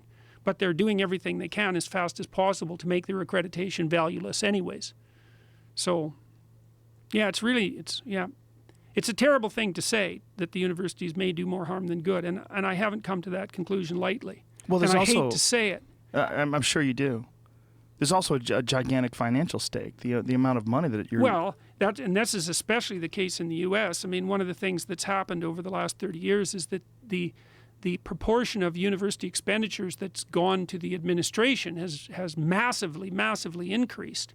And at the same time, the student loan burden has increased. And so what's happened in a weird sense is that the administrators have conspired to steal the future earnings of their students. And then you can't declare bankruptcy. So to me, it's indentured servitude. Well, you can't declare bankruptcy on student loans. Right. That's a very important distinction. That's right. You cannot declare bankruptcy on student loans. So you think about that. You tell me what difference there is between that and indentured servitude. There's not much, because it's the only thing that I can even think of where that's the case. Corporations can go bankrupt. Right. They and do it all the individuals time. can. Individuals Right. can. Businesses can fail. You can be deemed incompetent or not capable of paying your debt in every other case, but not with universities. Yep, right. That is right. crazy. It is crazy. It's crazy because they were just trying to combat the issue where so many kids were defaulting on their student loans. They try to make you perpetually responsible for it, or the idea is that these kids have to learn responsibility. Is that the way to do it? By overcharging them for some useless Well, I would education? also say that it's not a particularly useful to burden your citizenry with a massive debt as soon as they graduate, at a time when they're most likely to take entrepreneurial risks. Yes. You're not going to take entrepreneurial risks if you're so burdened with debt you can't get yourself off the ground. Yeah, and we're talking about hundreds of thousands of dollars in debt with people that if you're lucky, you're going to make, what, $40,000, $50,000 a year straight out of college? If you're lucky. So you're dealing with the amount of money that you would have to make if you didn't pay any taxes or didn't have any expenses. You'd have to work for 4 or 5 years, longer than you would actually be in college to get that degree in the first place. It's insane. It's insane. I would say, too, to the university students who are listening, like, a lot of your professors are Marxists. Ask them if they're Marxists. Read the Gulag Archipelago first, because you need to get your arguments together. And Solzhenitsyn won a Nobel Prize for that book and for his other writing, and it was one of the key. There was a couple of things that brought down the Soviet Union, but one of them was Alexander Solzhenitsyn's book, and he demolished the intellectual credibility of Marxism forever. But you have to read the damn book, and you got to get your arguments in order. And you go after your Marxist professors, ask them. And it's a difficult book to read. It's a very difficult book to read. It's a very difficult book, although it's difficult because it's so horrifying. It's not difficult particularly because it's impenetrable. In fact, it's an absolutely fascinating book in the same way that a terrible horror story is fascinating. But there's no excuse for this. There's no excuse for these professors who claim to be benevolent Marxists. I think the way you framed it is very important. I think the way you framed it is them being compassionate intellectuals that are inclined toward this, because on the surface it seems like it's what a compassionate intellectual would support. Yeah, and it's the unthinking adherence to compassion as the highest moral virtue. And it's also, whenever you have an ideology, whenever you have these rigid, established forms of communication or methods of thinking, you box people in. You box people in and you control them, and you get them to stick inside that ideology, and in doing so, you suppress people. It's so ironic that the people that are against suppressing are actually suppressing people through enforcing these ideologies and suppressing the marketplace of free ideas. You're not allowed to have free ideas. You're not allowed to debate these things. I mean, there was that really famous instance at the University of Toronto where this one guy, I don't even remember what his book. Warren Farrell. Yes. What was his book about? Why Men Make More. Yeah, Why Men Make More. Yeah, it was a multivariate analysis of the income disparity between men and women. He used to be a feminist activist. He decided to go look into the claim that women were making. I think at the time it was 70 cents for every dollar that men were making. He thought, well, I have daughters. I better go check this out and see, do a little bit of in-depth investigating. And what he found out was that there were many reasons for the disparity, and perhaps one of them was unfair discrimination, but there were another dozen, and they seemed to account for more of the disparity than the discrimination. I mean, just the fact that men take the more dangerous jobs is a huge contributor to that, and it's not trivial. You should get paid more if you're putting your limbs on the line.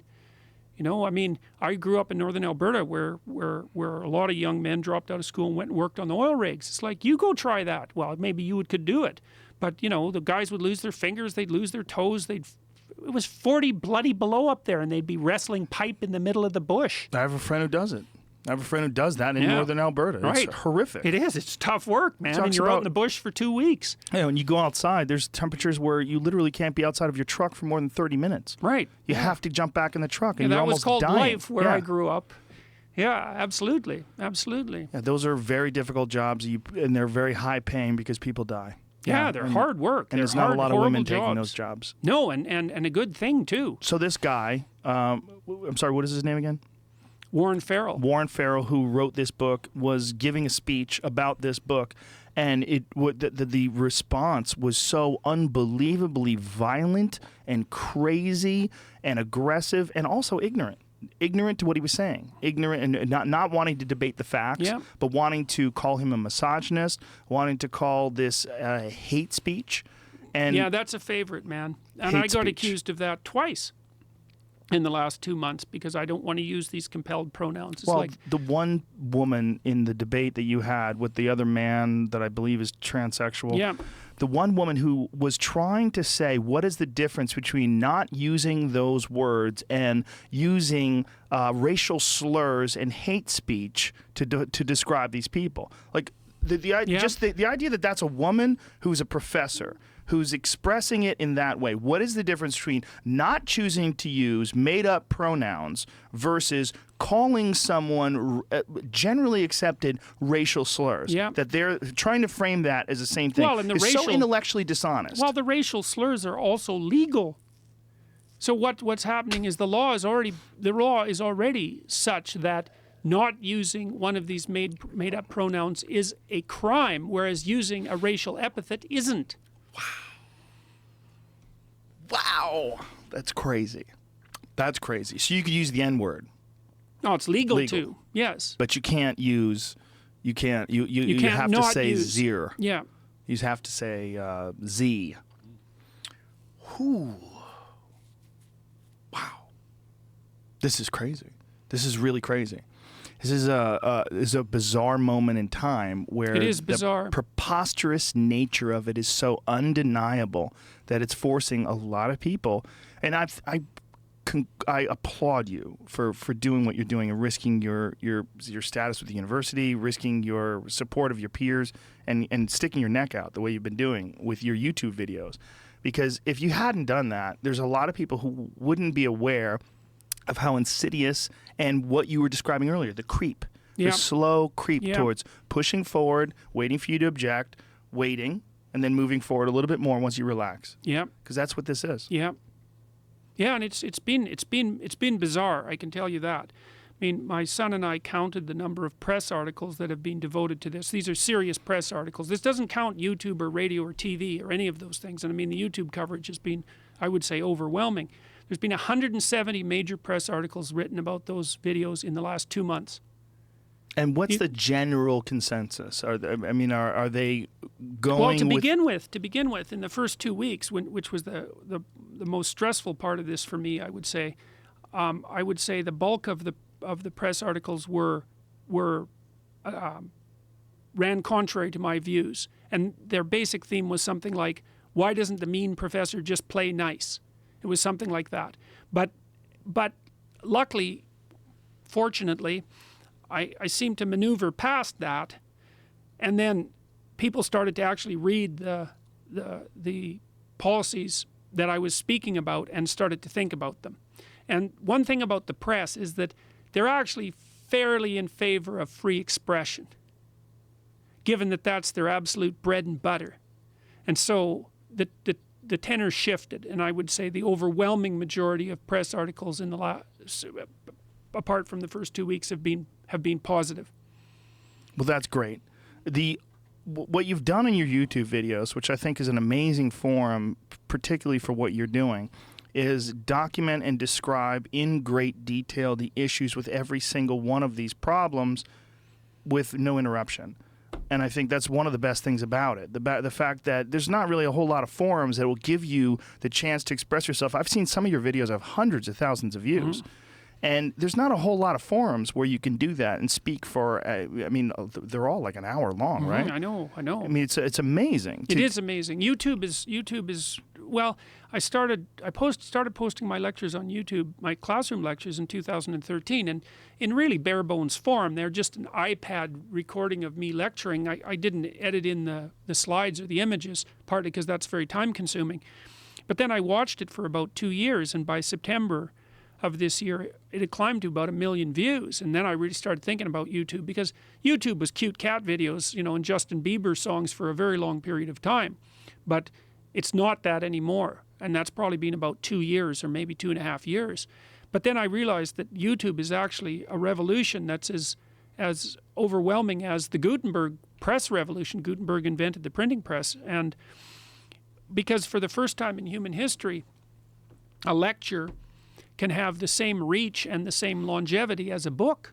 And it's a lot easier for people to listen. And the time lag to publication is basically zero, right? I mean, because you can do it live, I guess, as we are right now, or you can post it in a day or two after publishing it, and you have access to this insanely large audience. And the other thing that's really interesting about YouTube with regards to my, especially the more academic videos, is there's only one reason that people are watching them. One, it's not the production quality. The audio's okay, and I'm a good speaker, but it's not the production quality. The reason they're watching them is because they want to know. And that's something that's really cool about YouTube. And YouTube also seems to be quite skeptical about advanced production values. You know, the people who are popular are often people like you who are basically sitting there talking and everyone's listening. It's like, oh, well, people are actually talking about something, and this turns out to be interesting. It's like the rebirth of genuine journalism.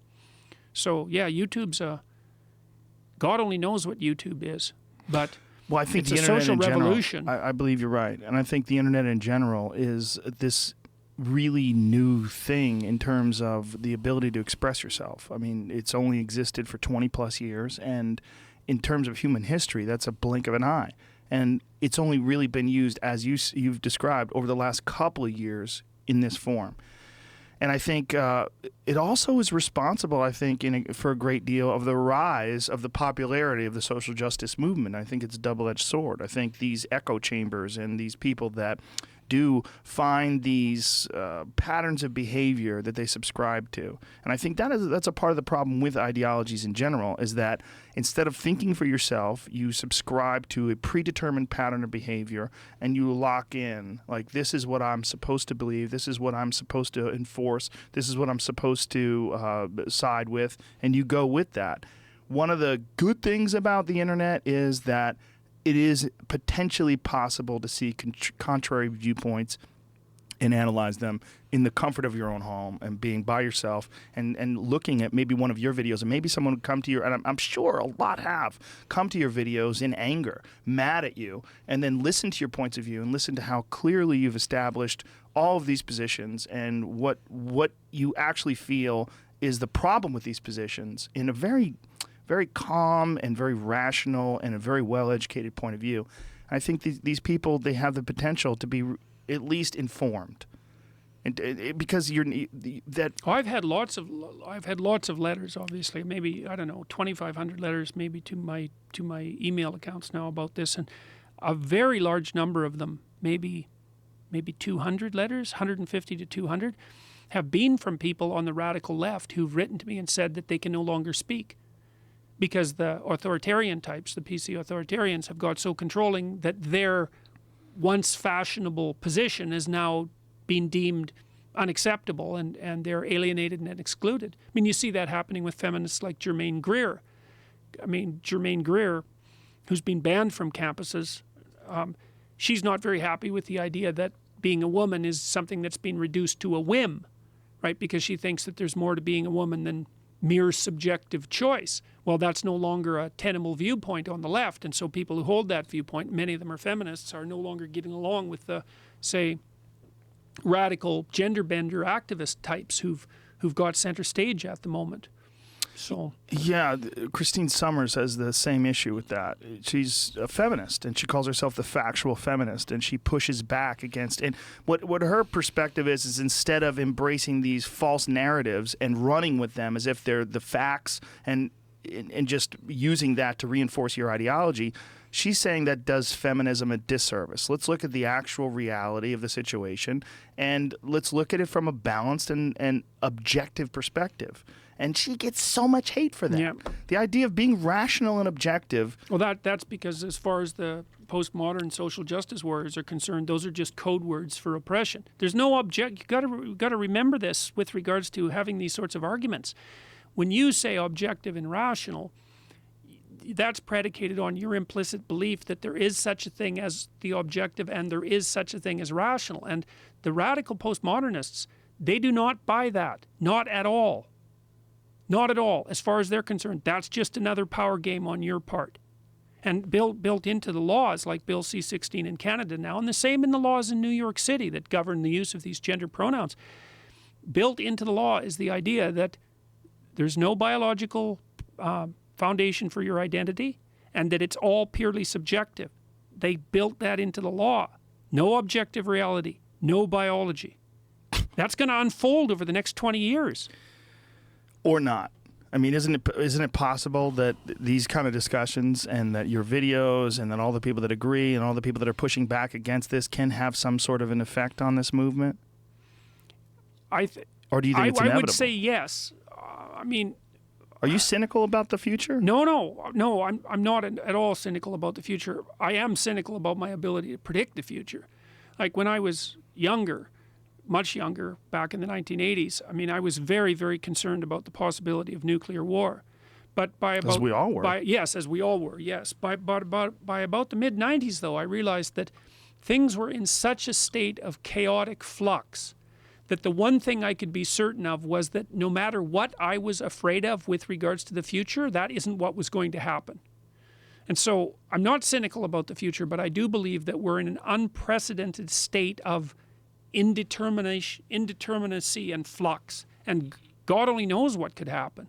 I'm not, having said that, I wouldn't say I'm optimistic about the possibility that the universities will reform themselves, because I think that, well, even with the free speech debate that the University of Toronto hosted, they did 3 politically correct things during the debate, which I thought was really interesting, because if I would have staged the debate and been working on their side, let's say, I would have said, strategically speaking, no politically correct maneuvering during this debate, because all it's going to do is discredit us.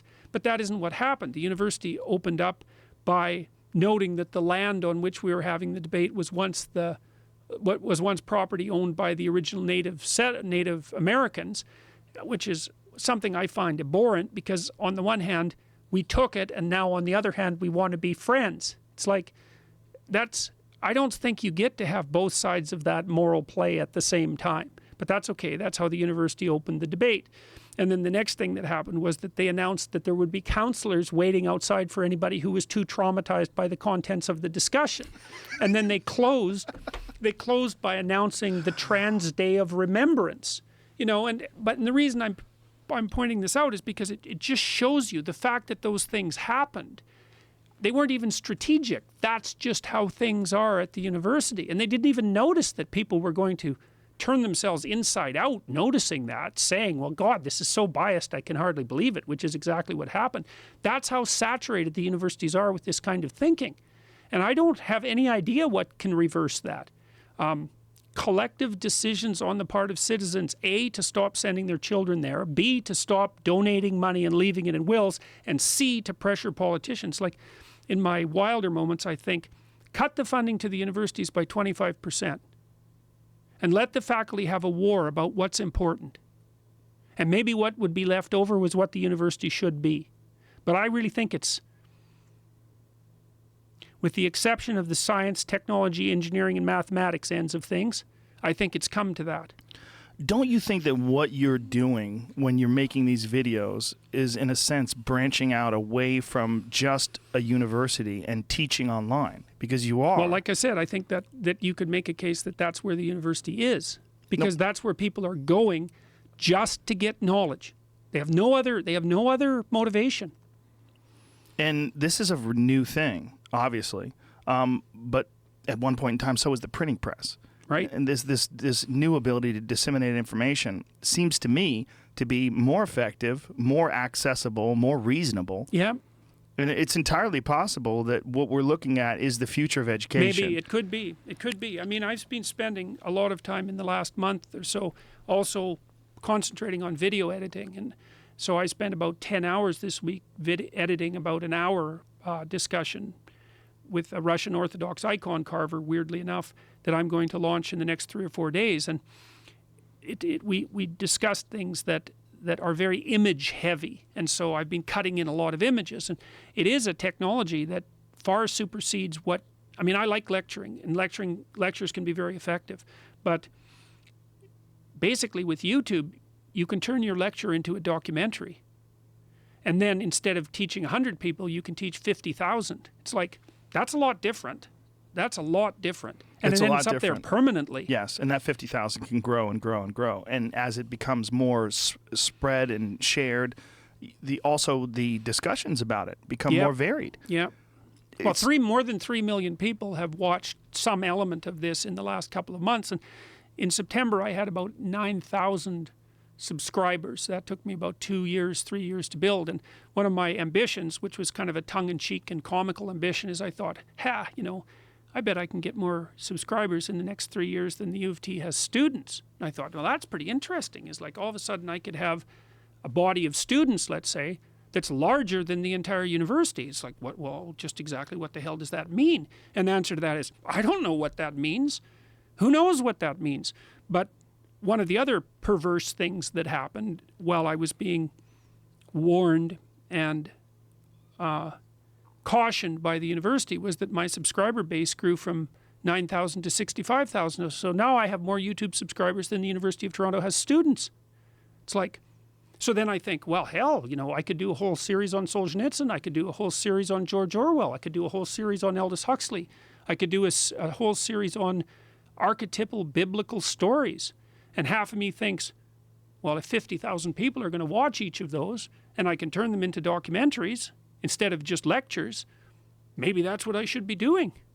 Like, I couldn't write a book with that much reach.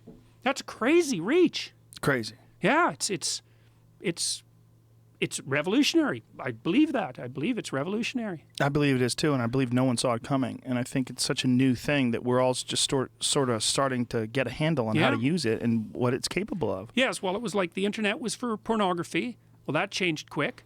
And YouTube was for cute cat videos. And that changed quick too. You don't know what the technology is going to do. Well, it's also, I don't know how much you've paid attention to virtual reality or how much you've experimented with it, but my good friend Duncan Trussell has one of those HTC Vives, and I put it on over his house. He runs a podcast, and we played with it for about an hour and a half, and then we did a podcast, and I'm thoroughly convinced, especially now, with new phones. There's a phone that I just got called the Google Pixel, and you can buy it with this headset. Mm-hmm. You slide the phone into the headset, you put on this virtual reality program, and you're watching a virtual reality show on your phone. I mean, a regular phone that fits in your pocket just slides into this headset. Yep.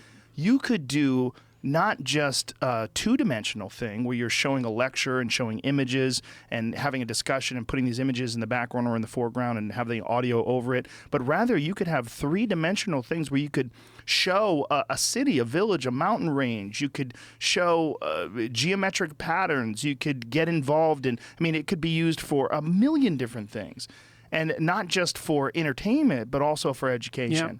And I think that's the next step, I think. It's an unbelievably fascinating new. Well, you must be world. shocked to some degree at how popular your podcasts have become. You have, I don't know how many people on YouTube have a larger subscriber base than you, but it's not that many. So, how do you account for that? And does that surprise you? It's surprising, but this whole podcast thing is very surprising. But it's the YouTube is only a small fraction of the amount of people that actually listen to the podcast. Right. The numbers, the downloads are insane. Jamie, what was last month's numbers? YouTube was around 12 million for the month, and audio is at 60 million. Wow. Yeah, and I That's for haven't a done, month. I haven't played anywhere near enough with turning my online lectures into podcasts either. You definitely should. You Yeah. definitely should. It's, a lot of it you could listen to when you're in a car. Right, or when you're You know? exercising or that sort of thing. Yeah. I know. You're Because- not glued to a screen with the podcasts. No, I was doing some work around my office when I was listening to one of yours, one of your things on YouTube, and I found that it was just as interesting if I was doing some other things around my office. Like Yeah. it's a very good passive, like podcasts themselves are a very good passive form of education. Yes, absolutely. Or entertainment. Well, and that makes them different than reading. Yeah. Because reading is faster if you're a good reader, but you Right. can't do anything else while you're doing it. Right. But people are much more naturally attuned to listening than they are to reading. Yeah. Because we've only been reading, really, human beings have only been reading, roughly speaking, in any large numbers for 500 years. Right. Right? It's a blink of the eye. Whereas we've been listening for a very, very long period of time. And all this new technology, like puts us right back. It puts us back into tribal mode, basically, except with this incredible technological enhancement. It wouldn't be difficult at all to extract the audio from any of these YouTube videos and just start putting it online as a podcast. And again, people could listen to it when they're in traffic, when Yep. they can't look at anything, Yep. on planes, on the bus, wherever you are, where you can just sit down and you can close your eyes and you don't have to be paying attention to it visually. Yeah, well, about 4 or 5 months ago, I emailed the University of Toronto, because they have a kind of a massive online course branch which they're toying with, and I said, look, I've got 1 million people who've watched my videos. Like, maybe you guys should give me a hand.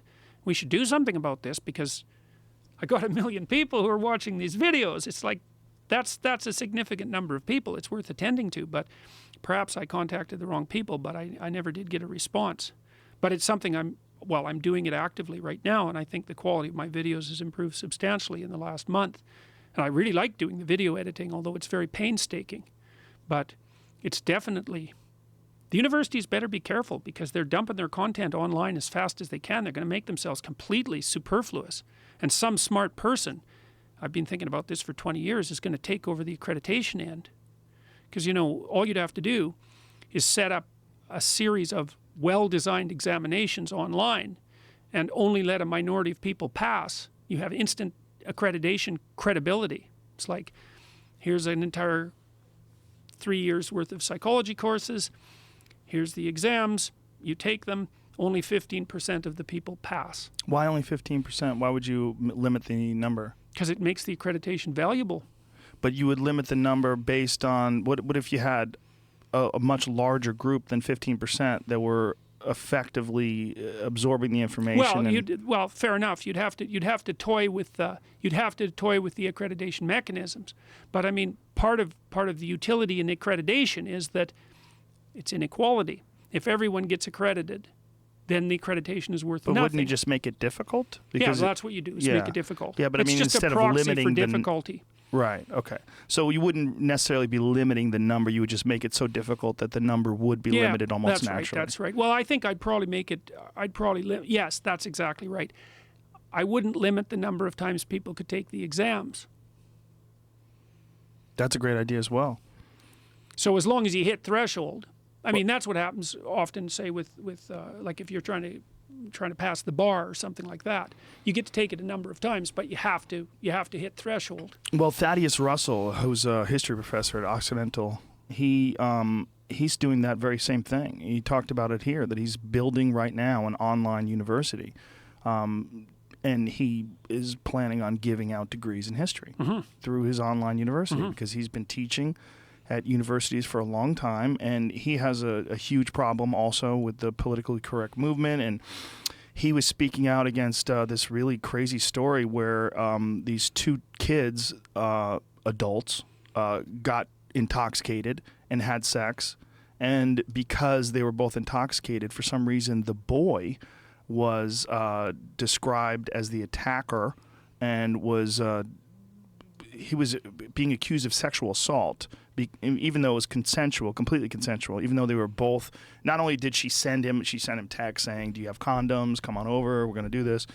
But because they were intoxicated, he was the one that was the rapist, which is insane. It's sexist. It's 100% sexist. That kid is suing, and Thaddeus Russell came on here and discussed it. But that politically correct ideology where...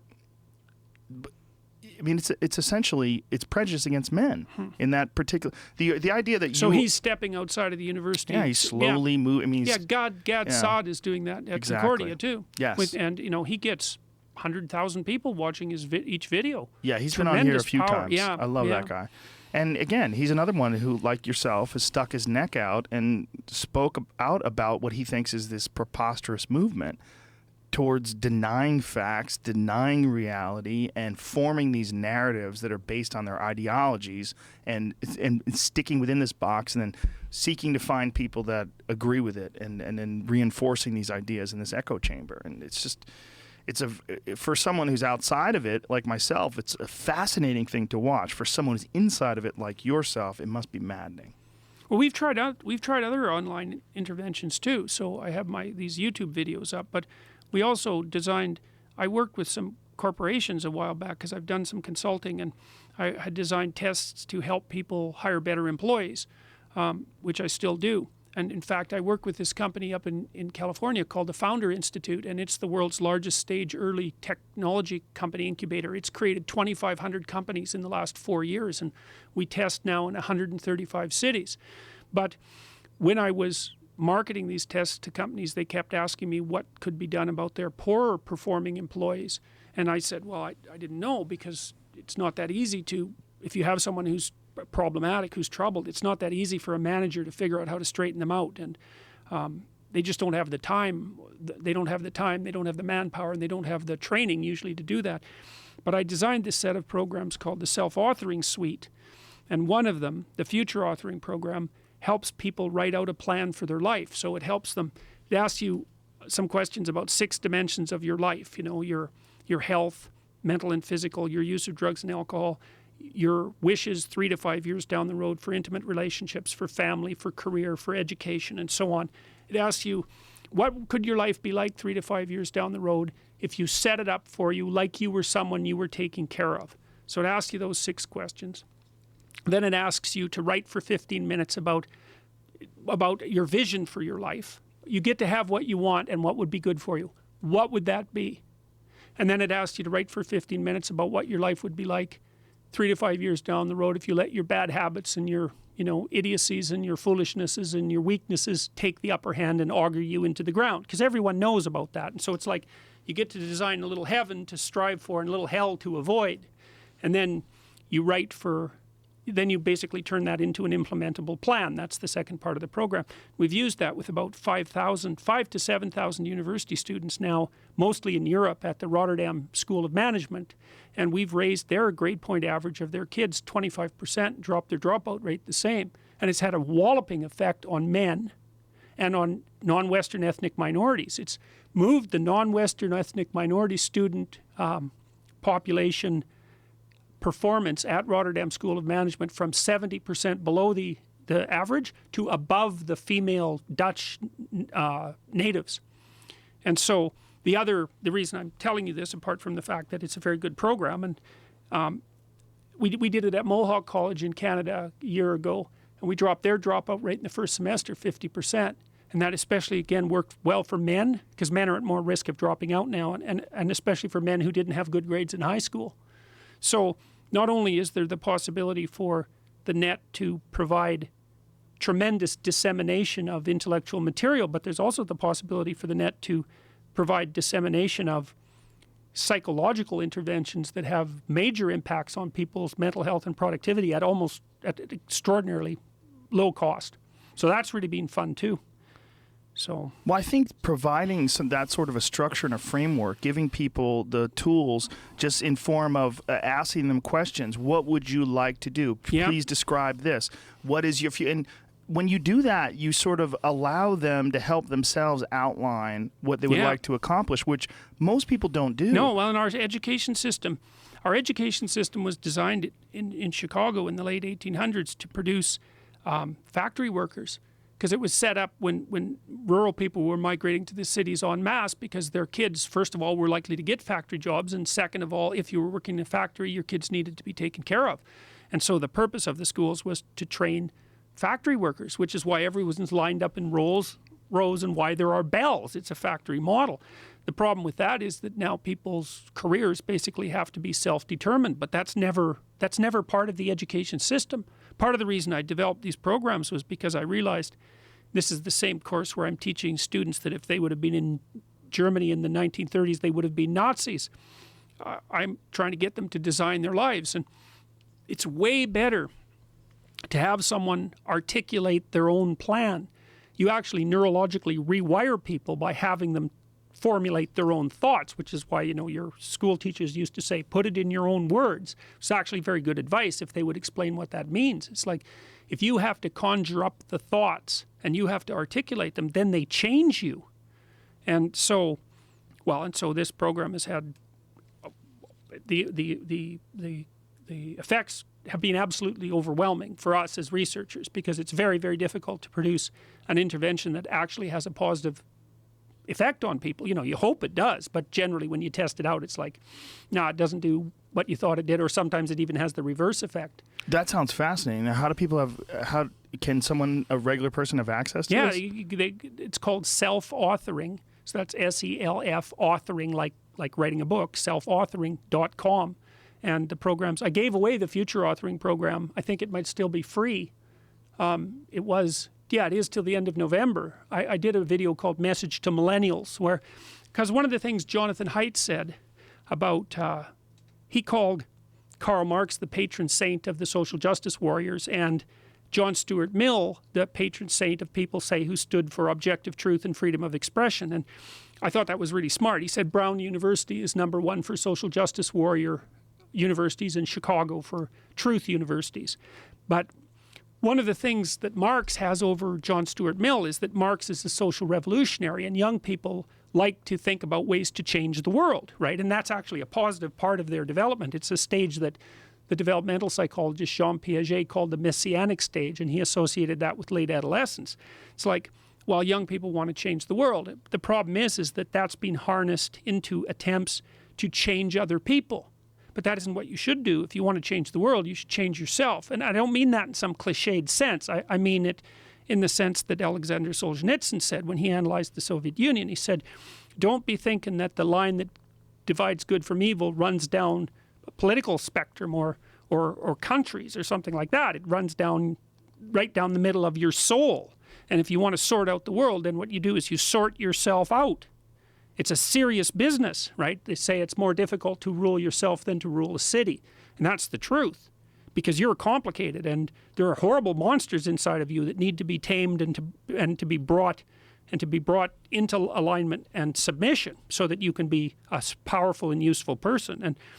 And I gave away the Future Authoring program as part of this video I made, suggesting to millennials that instead of rushing out there to change the world by changing other bad people, that they should look inward and sort themselves out properly. And I think we've given away about 4,000 or 5,000 of those programs so far. Now, I'm thrilled about that. It's free till the end of November, and then what happens with it? The Future Authoring program is regularly $14.95, and the whole self-authoring suite, which involves, it's a program that helps you write an autobiography. So it helps you sort out things about your past that are still burdening you. You can tell, if you have a memory that's more than 18 months old, approximately, and when you pull that memory up to mind, if you still have an emotional reaction, that means you haven't fully articulated the memory. You haven't analyzed it causally. You haven't freed yourself from its grasp, and you're carrying it like a weight.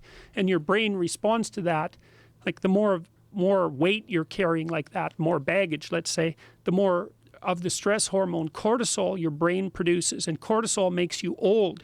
Some of this work has been done by James Pennebaker at the University of Texas at Austin, because he started to pioneer these sorts of writing programs, and he found that if people wrote about uncertain things, past, present, or future, so they could be traumatic things, they could be uncertain things, that their physical health improved. And he did a lot of detailed research trying to figure out why that was, and basically came down to the explanation that it was something like an uncertainty reduction mechanism at work. Because your brain is always figuring out how well situated are you in the world. How much do you not know compared to how much have you mastered? And you can tell that you've mastered things because when you go somewhere and you act, things turn out the way you want them. That's an indication of mastery.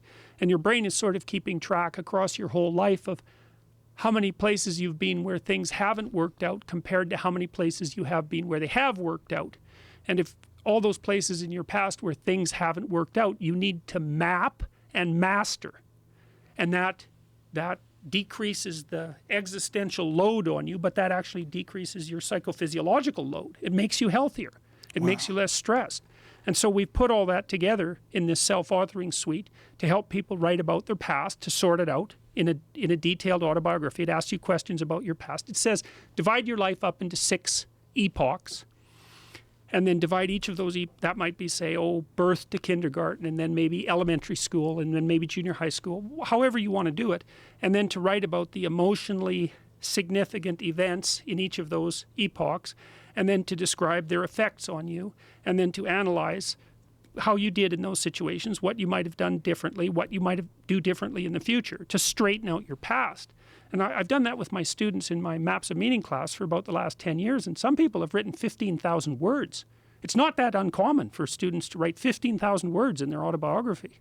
Wow. So That's such great advice. That's such great advice about reconciling with your past, because so many people just carry it around. yeah, well, if you're thinking about your past, what it means is you haven't analyzed the causal chains. Because you might say, well, why do you remember your past?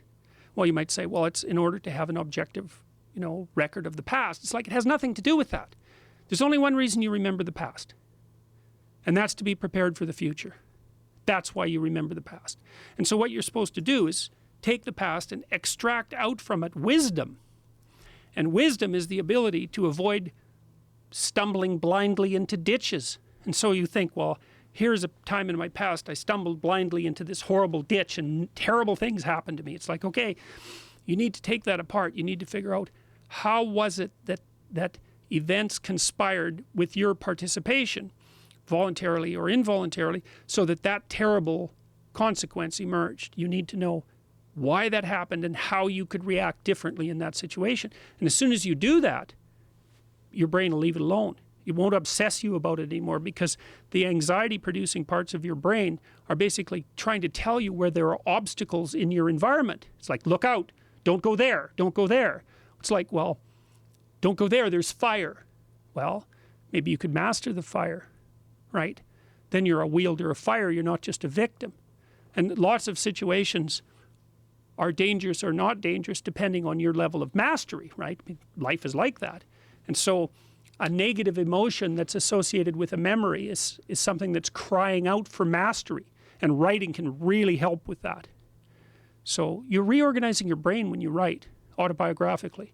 You're basically, the emotions, memories can be stored at different levels of your brain, some from sort of primordial reptilian image-laden areas that are very emotional, up to finely articulated plans for your future life. Well, you want to take everything that's negative and emotional and transform that into a fully articulated vision for your future. And that frees you of your past. You shouldn't be thinking about your past. I mean, maybe if you're 80 and you're going over a well-spent life, that's a whole different thing. But if you're 30, 35, or 20, and most of the time you're thinking about your past, it's like your soul is trapped back there. And you need to free it through investigation.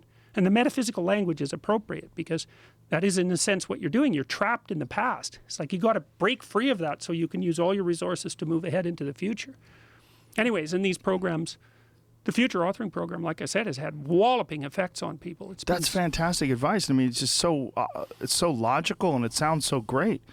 I mean, I think that's one of the gigantic problems that a lot of people have with education, that you're learning facts, you're learning information, but you're not learning how to use your own mind. Yeah, well, here's something that's really interesting about that.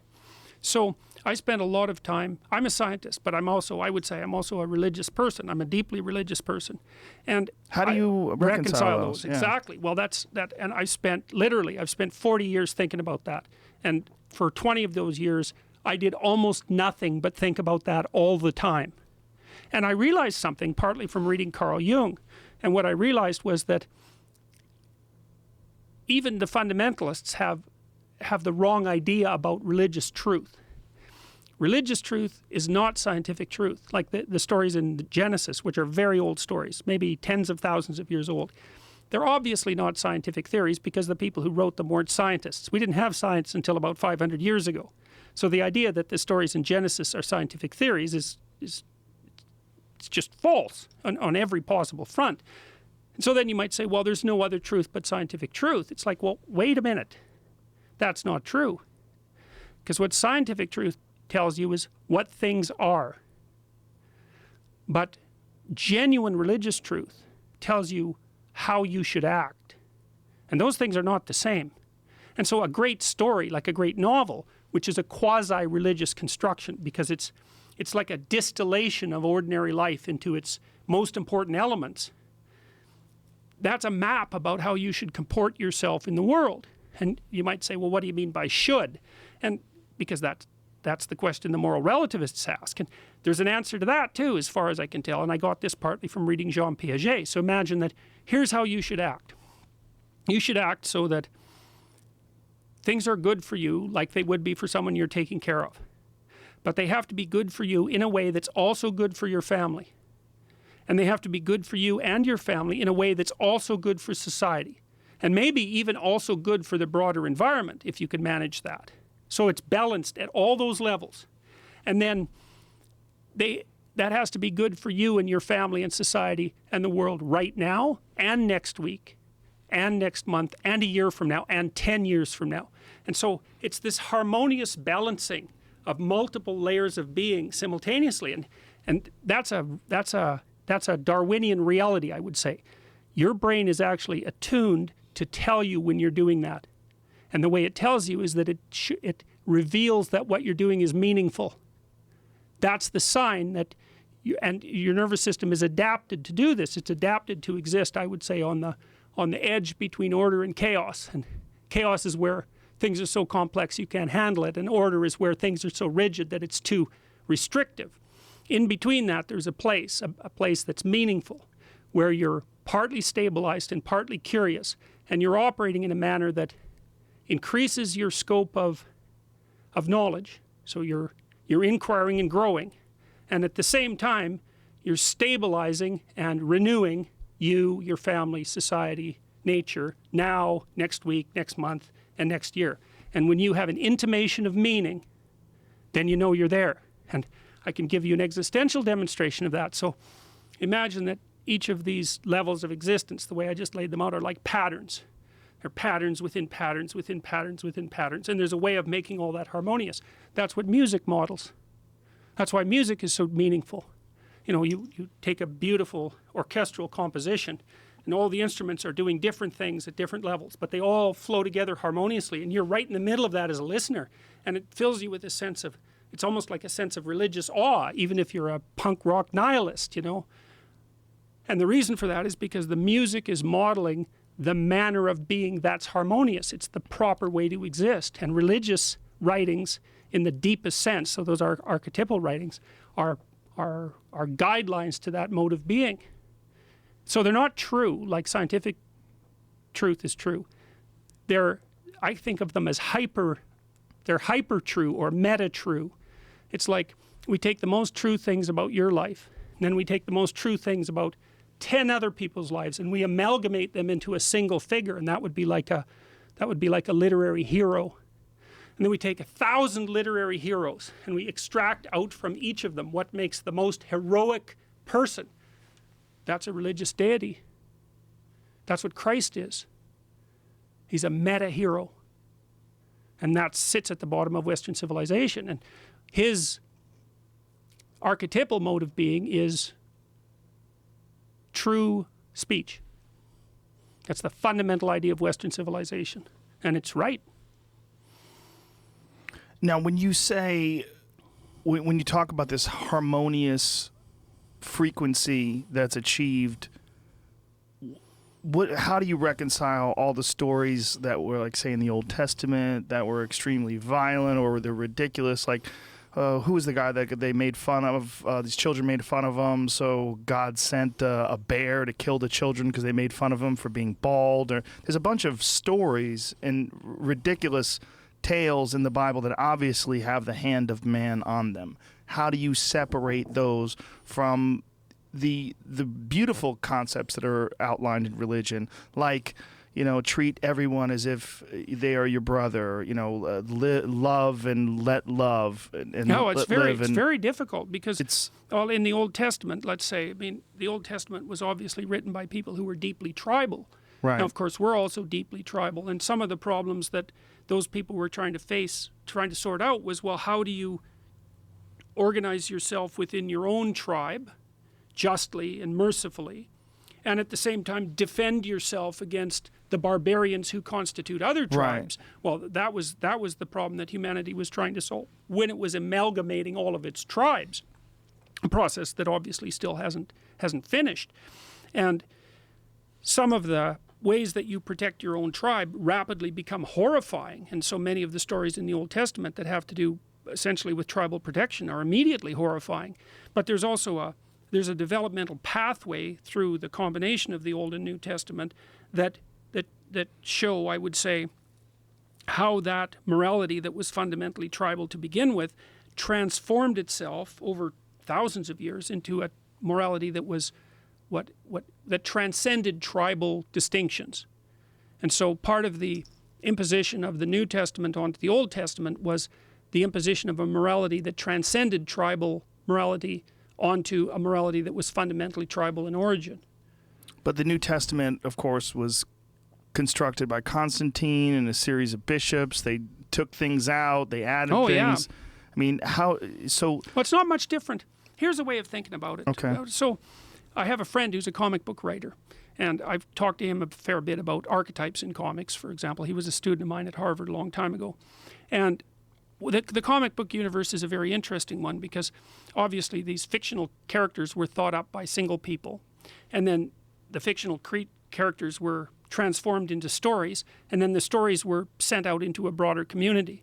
But then what started to happen was the broader community started to stay in contact with the people who are writing the stories. And so if you do something like write Batman now, there's a bunch of things you can't do with Batman because there's been a collective decision made in the entire community of multiple writers and the entire community of multiple readers that have decided that there's a core story that has a certain structure and certain elements. And so there's this collective process of imagination that's gone into constructing what you might describe as a heroic meta-narrative. And the reason I'm using that as an example is because there isn't a lot of difference, perversely enough, in the construction, say, of comic book heroes and the construction of religious deities. And I'm not saying that religious deities are nothing but comic book characters, or maybe I'm elevating comic book characters beyond the status that they normally attain. But if you think about this, for example, with regards to something like the construction of the recent Marvel universe, I mean, those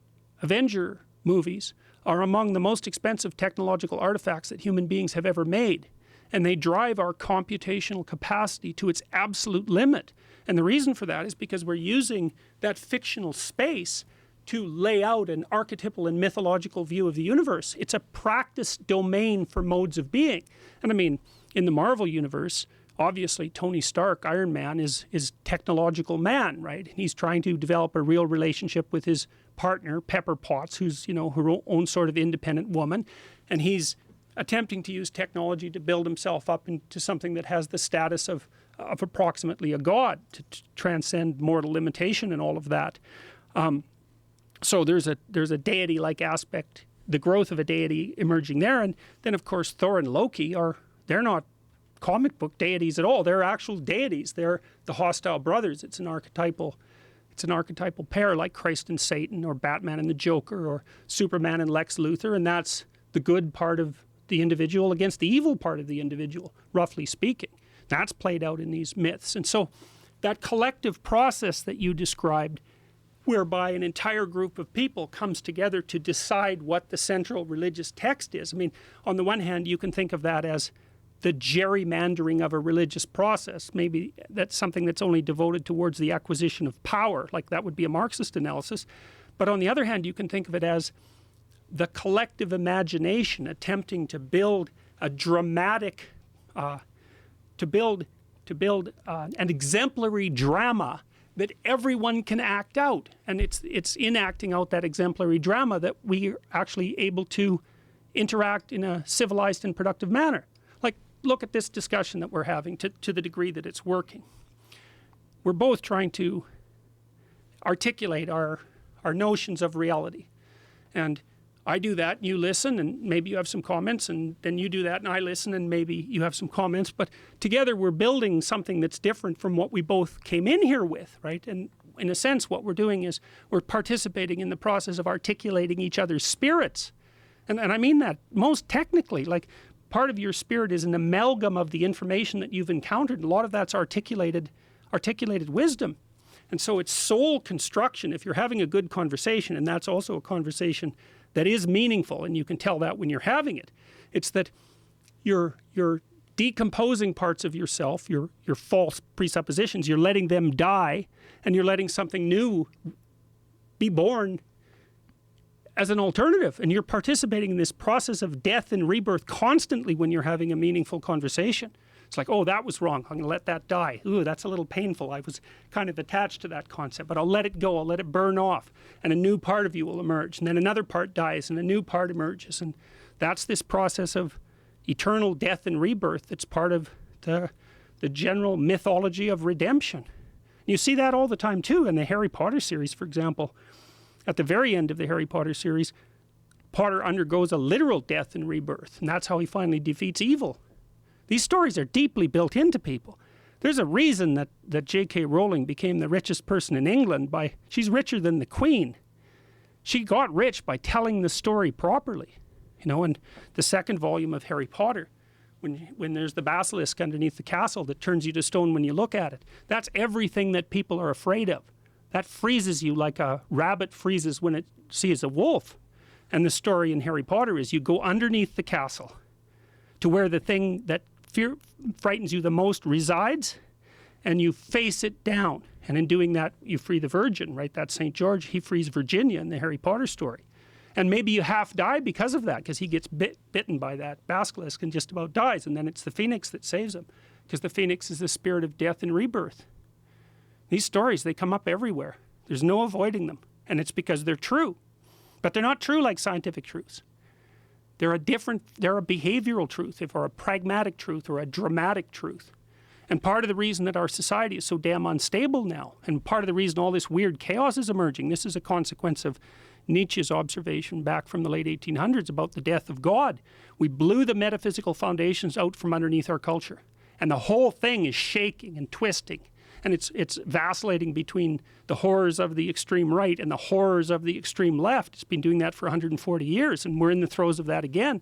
We blew the metaphysical foundations out from underneath our culture, and we need to get them back. Part of the reason that people are so obsessed by things like the Avengers movies and the superheroes and Harry Potter and all of that is because, and Star Trek and Star Wars, is because our collective imagination is trying to regroup at the level of drama and reformulate our fundamental metaphysics. I was reading this thing that was they were equating CrossFit and yoga to religion.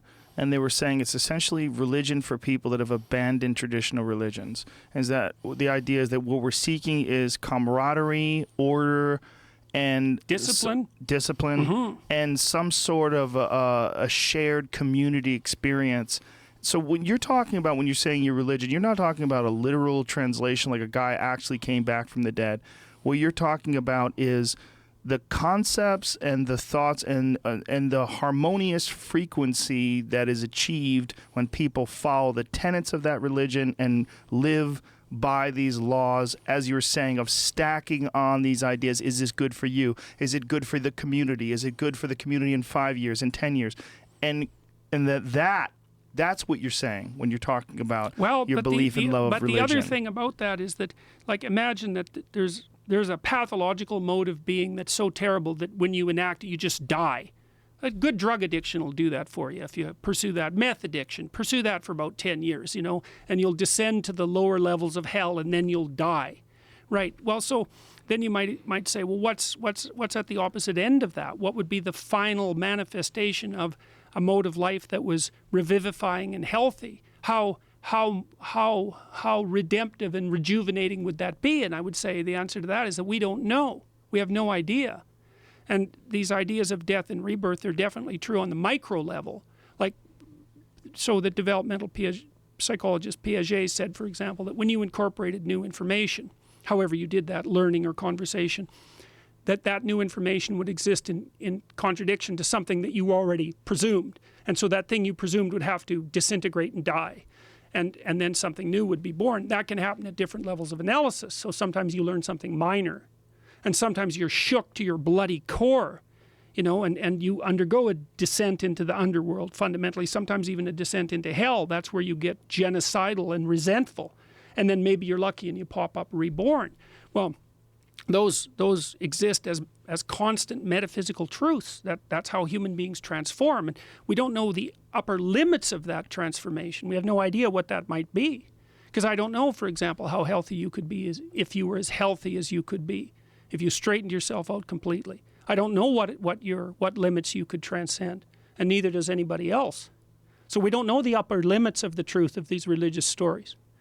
Now, we do know what happens if you let go of them too badly. You end up with something like the Soviet Union or Mao's China. Which were both based on, I mean, they were atheist. Yeah, they were secular. They were, they dispensed, for Marx, religion was the opiate of the masses. It's not like I don't understand that. I understand that. But it's another one of those situations where it's like religion is the opiate of the masses. Yeah, and it's also 50 other things. And you don't want to forget those, like, really, we know, for example, from anthropological studies, religious belief is a human universal. And the reason for that, in part, is because there is a distinction between good and evil. And there is a distinction between good and bad. Otherwise, you wouldn't do anything. Like, you're always striving for the good. I mean, unless you've taken a malevolent turn. It's a natural impulse in human beings to make what is better. Well, it means we have a deeply inbuilt sense of what constitutes better. And we're all aware of that harmonious state that's achieved in community. And the thing that's interesting about it, like one of the things that Nietzsche thought was, after he announced the death of God, was that people would be able to create new values. And Carl Jung took issue with that. He was a student of Nietzsche's, and he pointed out basically that, well, wait a minute. Who says you can create your own values? You can't even get yourself out of bed to go exercise in the morning. You're not under your own control. Maybe we could rediscover the values that we once held. And that's the descent into the underworld and the resurrection of the father. That's what happens in Pinocchio, for example. You know, when Pinocchio goes down into the depths to face Monstro and revitalize his dead father. There's a reason that movie was made in the 1930s and why it was so popular. It's like, you want to get rid of your damn strings and stop being an erotic jackass. That's what the story's about, is you go down to the bottom of the ocean, you find the thing you're most afraid of, you face it, you rescue your dead father from the depths, and you rise back to the surface with him. That's what our culture has to do. That's what our culture has to do. Now, when you say that you're a religious person, though, people automatically assume that there's, especially in this country, the religious right. There's a very dogmatic and very simplistic view of what God wants, and it's lumped into no homosexuals, certain restrictions on the behavior of women. If you look at the Bible, and the Bible is obviously a reflection of the people that lived at the time where it was constructed, although even trying to figure out when that is, it was an oral tradition for thousands of years before it was ever written down, written in ancient Hebrew, translated to Latin and Greek and Roman, or in English, rather. Well, there's always a tension in religions between the dogmatic element and the spiritual element. Right. And conservatives, technically speaking, tend to marshal themselves on the sides of the more rule-oriented and dogmatic elements of the religion, and liberals, roughly speaking, tend to marshal themselves more on the spiritual side. And that's because of the distinction that you were saying earlier about the behavior patterns of people that tend to be conservative versus... it's conscientiousness versus openness, roughly speaking. And, I mean, the dogmatic structures are necessary. The dogma is necessary because it conserves the structure.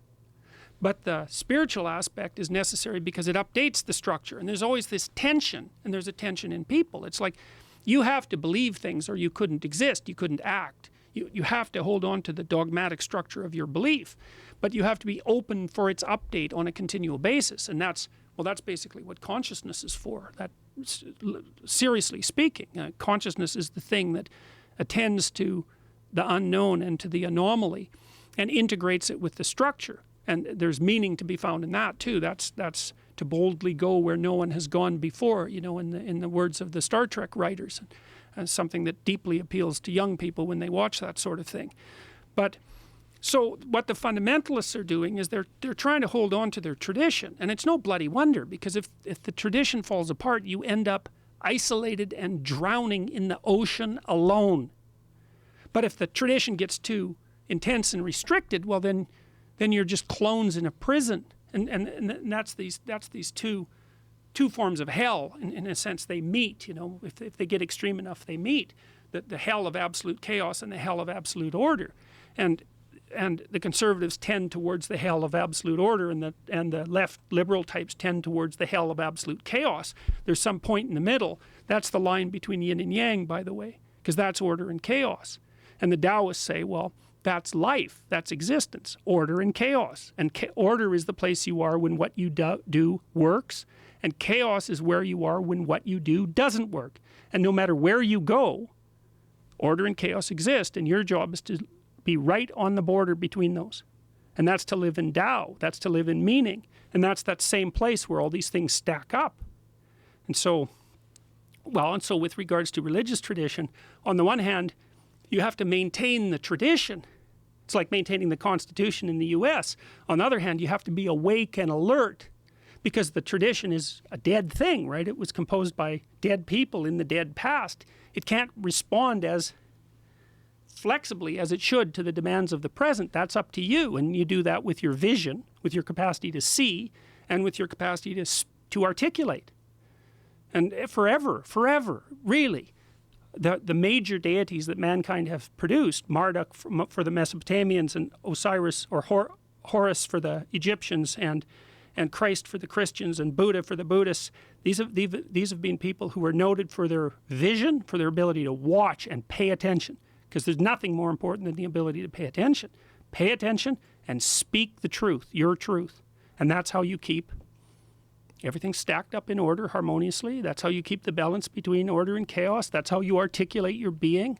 That's how you revivify the world. That's how you rescue your dead father from the bottom of the ocean. That's how you adopt your responsibility as a citizen. That's how you live a proper life. And a proper life, I know what a proper life is, because I've thought about this for a long time. Life is suffering. And suffering can make you resentful, murderous, and then genocidal if you take it far enough. So you need an antidote to suffering. And maybe, you could think, well, I'll build walls of luxury around myself and that'll protect me from the suffering. It's like, well, good luck with that, because that isn't going to work. And maybe you could build a delusion and live inside that, but that's going to fall apart.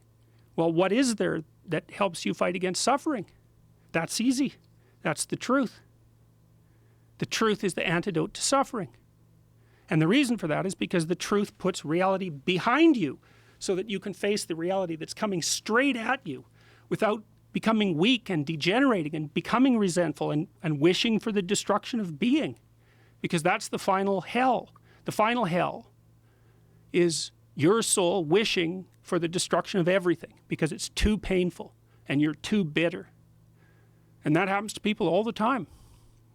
Now, as a person who is someone who's extremely critical of ideologies, a lot of people would think it's a contradiction for you to embrace religion, because religion being the biggest, the oldest ideology of all. Ideology is a parasite on religious substructures.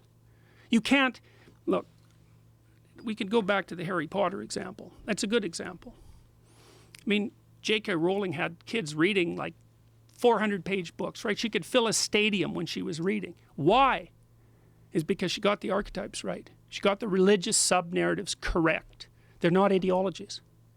Ideologies work because an ideology is a parasite on top of a religious substructure. And a religious narrative has a particular set of characteristics. It's very balanced. So, for example, there's the feminist idea of the patriarchy. Well, the religious idea of society has an evil patriarchy notion built into it. That would be the dying king, the once great dying king. You see this in the Egyptian story of Osiris, for example, who's eventually chopped up by his evil brother. You see it in the Lion King with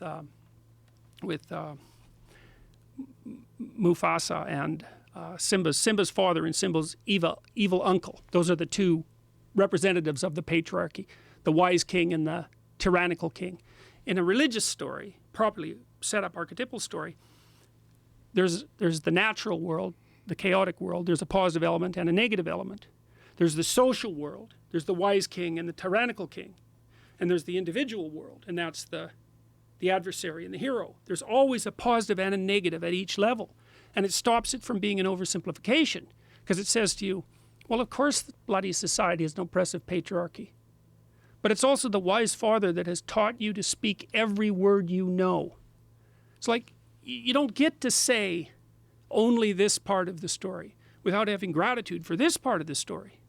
And it's true at each level of the representation. A properly balanced story has got the balance between positive and negative always correct. Is that in many ways like a lot of people who are anti-Western capitalism are also the only, they will find that capitalism and Western capitalism in particular is the only culture that has embraced the acceptance of people. Yeah, right. Like transgender people, people who are gay, people who are marginalized. I mean, Western capitalist society is one of the very few cultures that openly abhors racism. Right. Well, and these people are anti-capitalist on their iPhones.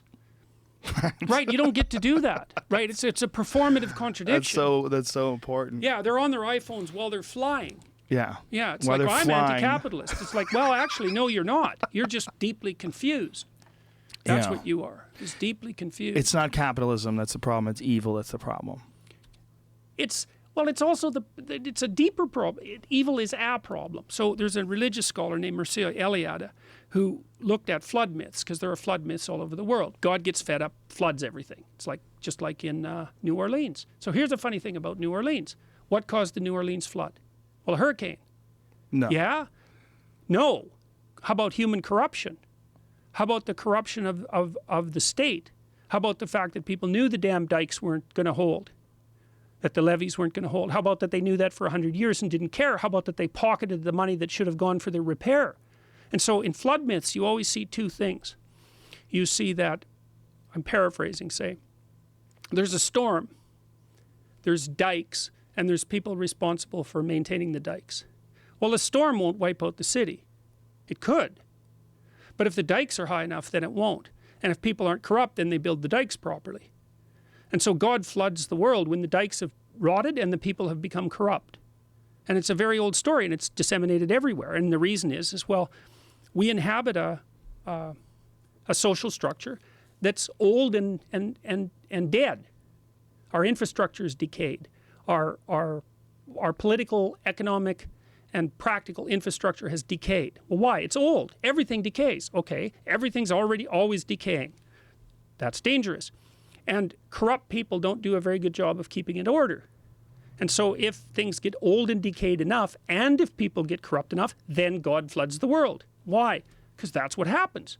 Over and over and over and over and over. And you don't mean God in the literal sense of the word. You mean God as these are the consequences to these type of actions. You are not prepared you could say for what you transcendent reality. Right. You could look at it that way. You know, and I mean, the idea of God is a very, very complicated idea, but you could say, if you were thinking about it merely from an intellectual perspective, is you could say that God is what transcends your knowledge. That's all. It's what you don't know. It's what's outside of your knowledge structures. And there's a very old story, and this goes all the way back to the Tower of Babel, is that one of the things that characterizes authoritarians is that there's never anything outside of their knowledge structures. They make their knowledge structures absolute. So in the Tower of Babel, human beings build this structure that's supposed to reach all the way to heaven so that we can invade the place of the gods. Well, God has none of that. He just blows it apart and throws people all over the world. It's a very early dramatic representation of the danger of human hubris. And the hubris is, we know everything. There's nothing that needs to be left outside of what we know. It's like, no, that's what God is. God is what's always outside of what you know. Is the problem with the term God? Though the people think of God as being a man. They think of it being a person. They even use the masculine pronouns in reference to God. I mean, that's one of the funniest things about God is calling him a he. Well, it's a problem. I mean, and that's certainly been a problem. Jung talked about that a lot, about the exclusion of the feminine within the domains of classic Judeo-Christian thought, for example. I mean, you have Mary, who's a kind of a quasi-deity who pops in sort of like as a fourth member of the Trinity. But the exclusion of the feminine is definitely a conceptual problem. Is the fact that God is conceptualized as a human being or as a man a problem? It's a problem and a solution. I mean, if you remove the human element of God, then God gets so abstract that it's easy for him to float off into space and to never show up again. You lose the human connection. I mean, the way the Catholics solve that to some degree is that they have God who's sort of at the top of the hierarchy, and then they have this hierarchy of saints who are sort of like gods but half human, and then they have human beings at the bottom. And that allows for what would you say, a continual chain of communication between the highest level of abstraction and the actual the actual concrete person. But the other thing that's useful about the conceptualization of God in anthropomorphic terms is that, and this is worth noting, is there is nothing more complex in the cosmos than a human being.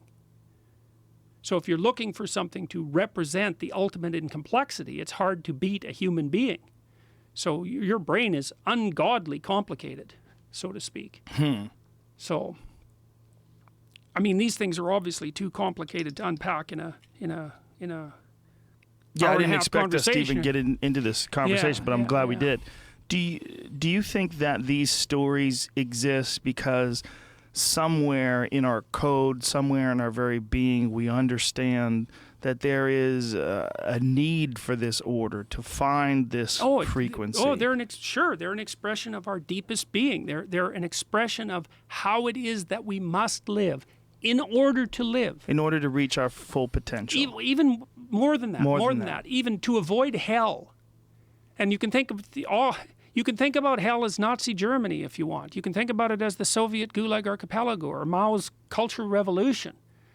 Like, we can get there, no problem. If you walk down in some of the seedier areas in LA, you'll see people in hell, no problem. Sure, go to Skid Row. Yes, and you can tell when those people are there because they will get angry if you look at them. And you'll walk a big berth around them. You're not going to come within 10 feet of the, let's call it, psychogeography of their existence. Right, and that they're in a place. It's a metaphysical place, but it's not defined by the damn geography. Right. Skid Row is as much of a psychological place as it is a physical place. In fact, it's more a psychological place, but that doesn't make it any less a place. And if you're descend into the hell of Skid Row deep enough, you'll get to the point where most of your thoughts are murderous. And that's hell as a suburb of the underworld, fundamentally. That place exists. People visit it all the time. And sometimes they don't get out. It's real. I've been discussing this a lot recently because people like to talk about the concept of apocalypse, that we're headed towards an impending apocalypse. And my thought is that apocalypse is already here. It's just not right here. Yeah, it's always here. Go to Liberia. Go to Liberia and look at people defecating in the streets and eating human flesh. I mean, I don't know if you've ever seen the Vice piece on Liberia, but it's unbelievably terrifying how people live there. The apocalypse is an archetypal idea, and the apocalypse is always here. And it's here at the micro level. Like when we have a discussion and our concepts change, those are micro apocalypses. Little bits of our being are being blown apart and restructured. And that can happen at a small scale or a large scale, or it can get to the point where everything collapses and is destroyed. And life is apocalyptic in that matter because we all get sick, we all die, our families are vulnerable. There's an apocalyptic element to being, and we have to face that and confront it and deal with it properly. And the wrong way to deal with it is to generate more hell than heaven, I suppose, and to do that consciously. And people do that all the time too. There's never a situation that's so bad that there isn't something you can do to make it worse. And there's very seldomly a time when you're not motivated at some level of your being to put the knife in and twist it just one more quarter turn. People are like that. And we have reason. Life is hard. It's no wonder people get corrupted by it. It's not an easy thing to live in a... It's not an easy thing to live, let's say, in a truthful manner. But the alternative is hell. Part of the reason that I made these videos to begin with was because I learned a lot about the importance of spoken truth as the countervailing force against tyranny and authoritarianism. It isn't an alternative political structure that's the countervailing force. It's spoken truth that's the countervailing force. It's like, well, why would I put my job on the line to have an opinion about compelled pronouns? I know why. Because the ability to speak your truth is the bulwark against hell. And losing your job, that's nothing. That's nothing compared to where things can go when they go badly. For me, it was just preventative. It's like, this isn't going in a good direction. Well, should you take a risk? It's like, You don't have that choice. You're silent, that's a risk. Now, most people don't understand the risks of silence. I happen to understand the risks of silence because I've been studying them for 40 years. Is it frustrating for you to get so little support for these actions and for your protests? Well, I wouldn't say that that's what happened. And I don't didn't- mean so little support, because you're getting a lot of support Yeah. outside of the university. It's okay. It doesn't matter where the support comes from. Like, I mean, it's disappointing in the same way that it's disappointing for me to say I think the universities now do more harm than good. That's disappointing. But it doesn't, it's not surprising to me. Like, it isn't as if intellectuals are characterized by an intrinsic moral superiority. Oh, they're smart, so they'll leap to the defense of what's right. It's like, no, there's no evidence for that. Intelligence and moral wisdom aren't the same thing. Like, and if you're corrupt and smart, all that makes you is way more treacherous. It doesn't make you less likely to be corrupt. It just makes you much more, you're 50 snakes instead of 2. Or you're 56-headed snakes instead of 2. Like, I've had clients who had very serious personality disorders, who were very intelligent. It's like, that's not necessarily a good thing for them. They're just better at arguing for their pathology to themselves. That is a real problem, where people automatically assume that intelligent people are going to be healthy. Yeah, well, they're healthy in that often they do better in the world, you know, because More their skills are, successful. yes, their Right. skills are more marketable and so on. But there's no evidence that there's any relationship between intelligence and morality. I mean, God, let me tell you a story, man. One time I had this client. This woman was just ruined.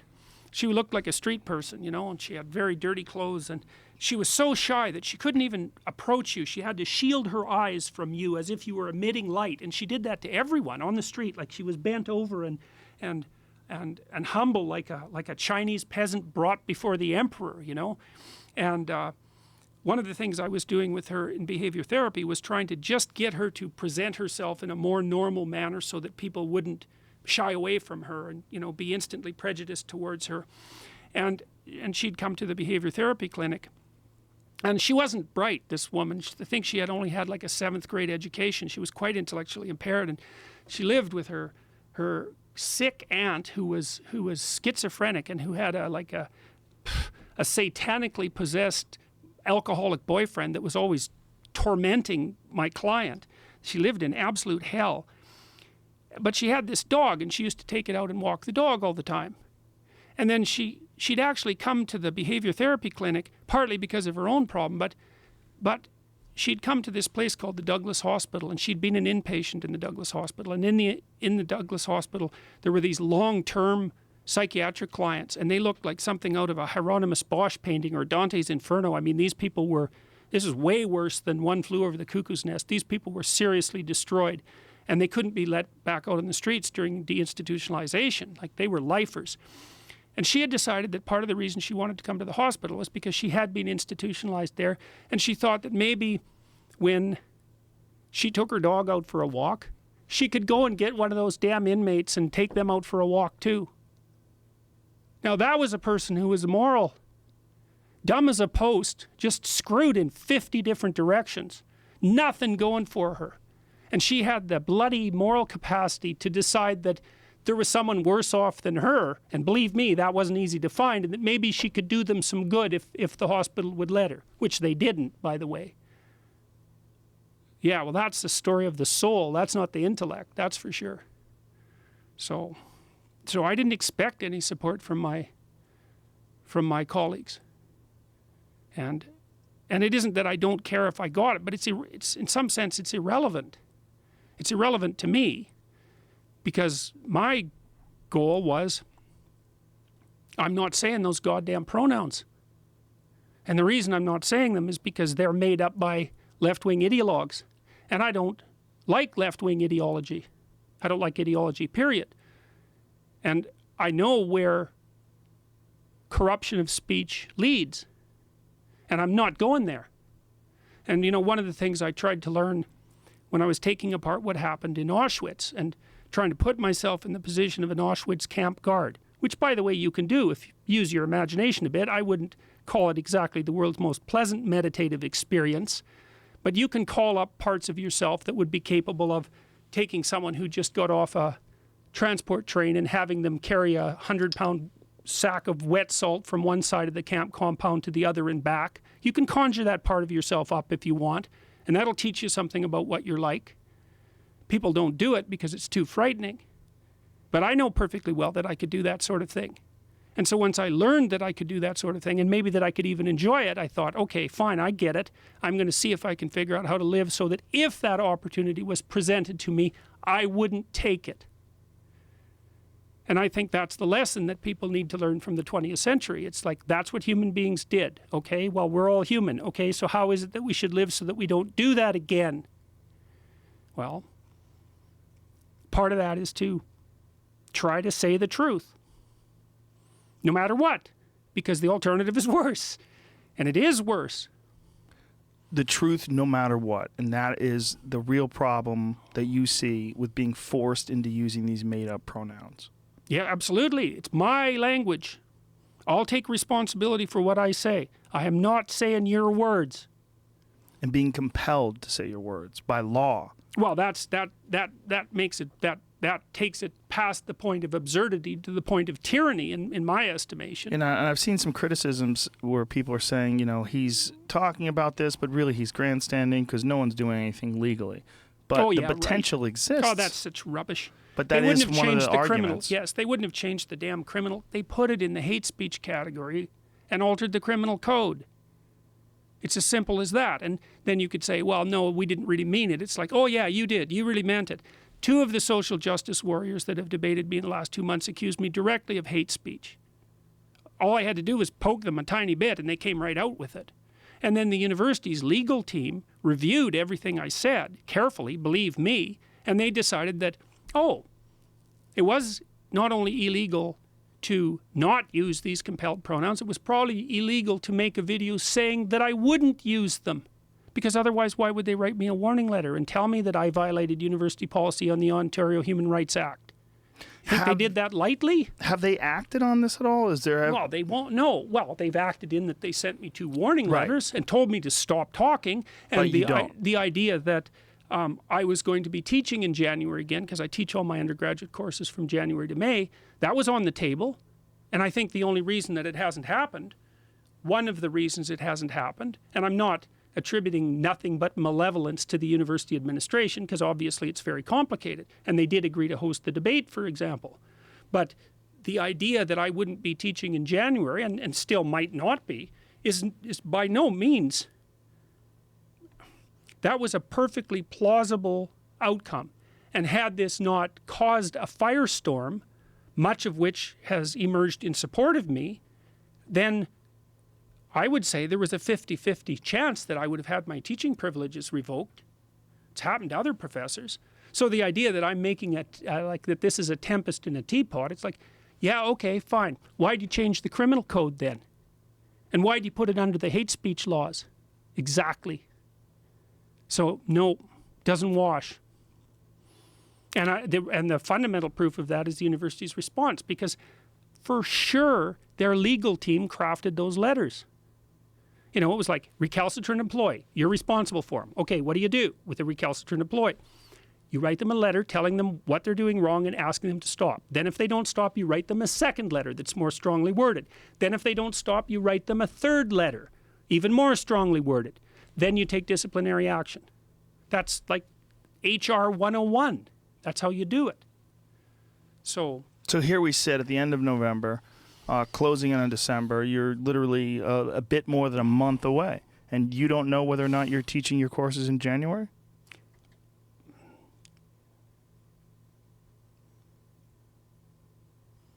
It seems highly probable that I'll be teaching them. I wouldn't say it's certain, but if I'm teaching them, it's because the cost of having me not teach them would now be too high. It's not because the university believes that what I'm doing is either necessary or acceptable. If someone who's listening to this or watching this feels compelled to act out in your support, how can they do that? I think they could do the future authoring exercise. And that would be the best way to act out in your sport. Yes, and I'm dead serious about this. It's like, sort yourself out. Sort yourself out before you try to figure out the world, and that's the primary objective. Yep. That's your most important thing that you can do. Yep, sort yourself out. Sort yourself out, and marshal your arguments and put yourself in order so that when someone pushes you a little farther than you should go, you can say no. And you know what's going on now. Yep. I think that's outstanding advice. That's very, very important advice. And I think this has been one of my favorite podcasts ever. I really appreciate you coming on. I appreciate everything you've done. I appreciate you having the courage to stick your neck out. And I appreciate also your incredibly well thought out arguments for those actions. So thank you. Thank you. How do people get a hold of your YouTube page? What is your YouTube page? What's the address? Jordan Peterson Videos. Jordan Peterson Videos on YouTube. Yep. And do you use Twitter? I know you. Yep. I put your Twitter page up, but you use it. So Yep. And that is Jordan B. Peterson. B. Peterson. Yep. Okay. Yep. Thank you, sir. Really, really appreciate it. It was an honor. Thank you. Thanks for the invitation. See ya. That was 3 hours.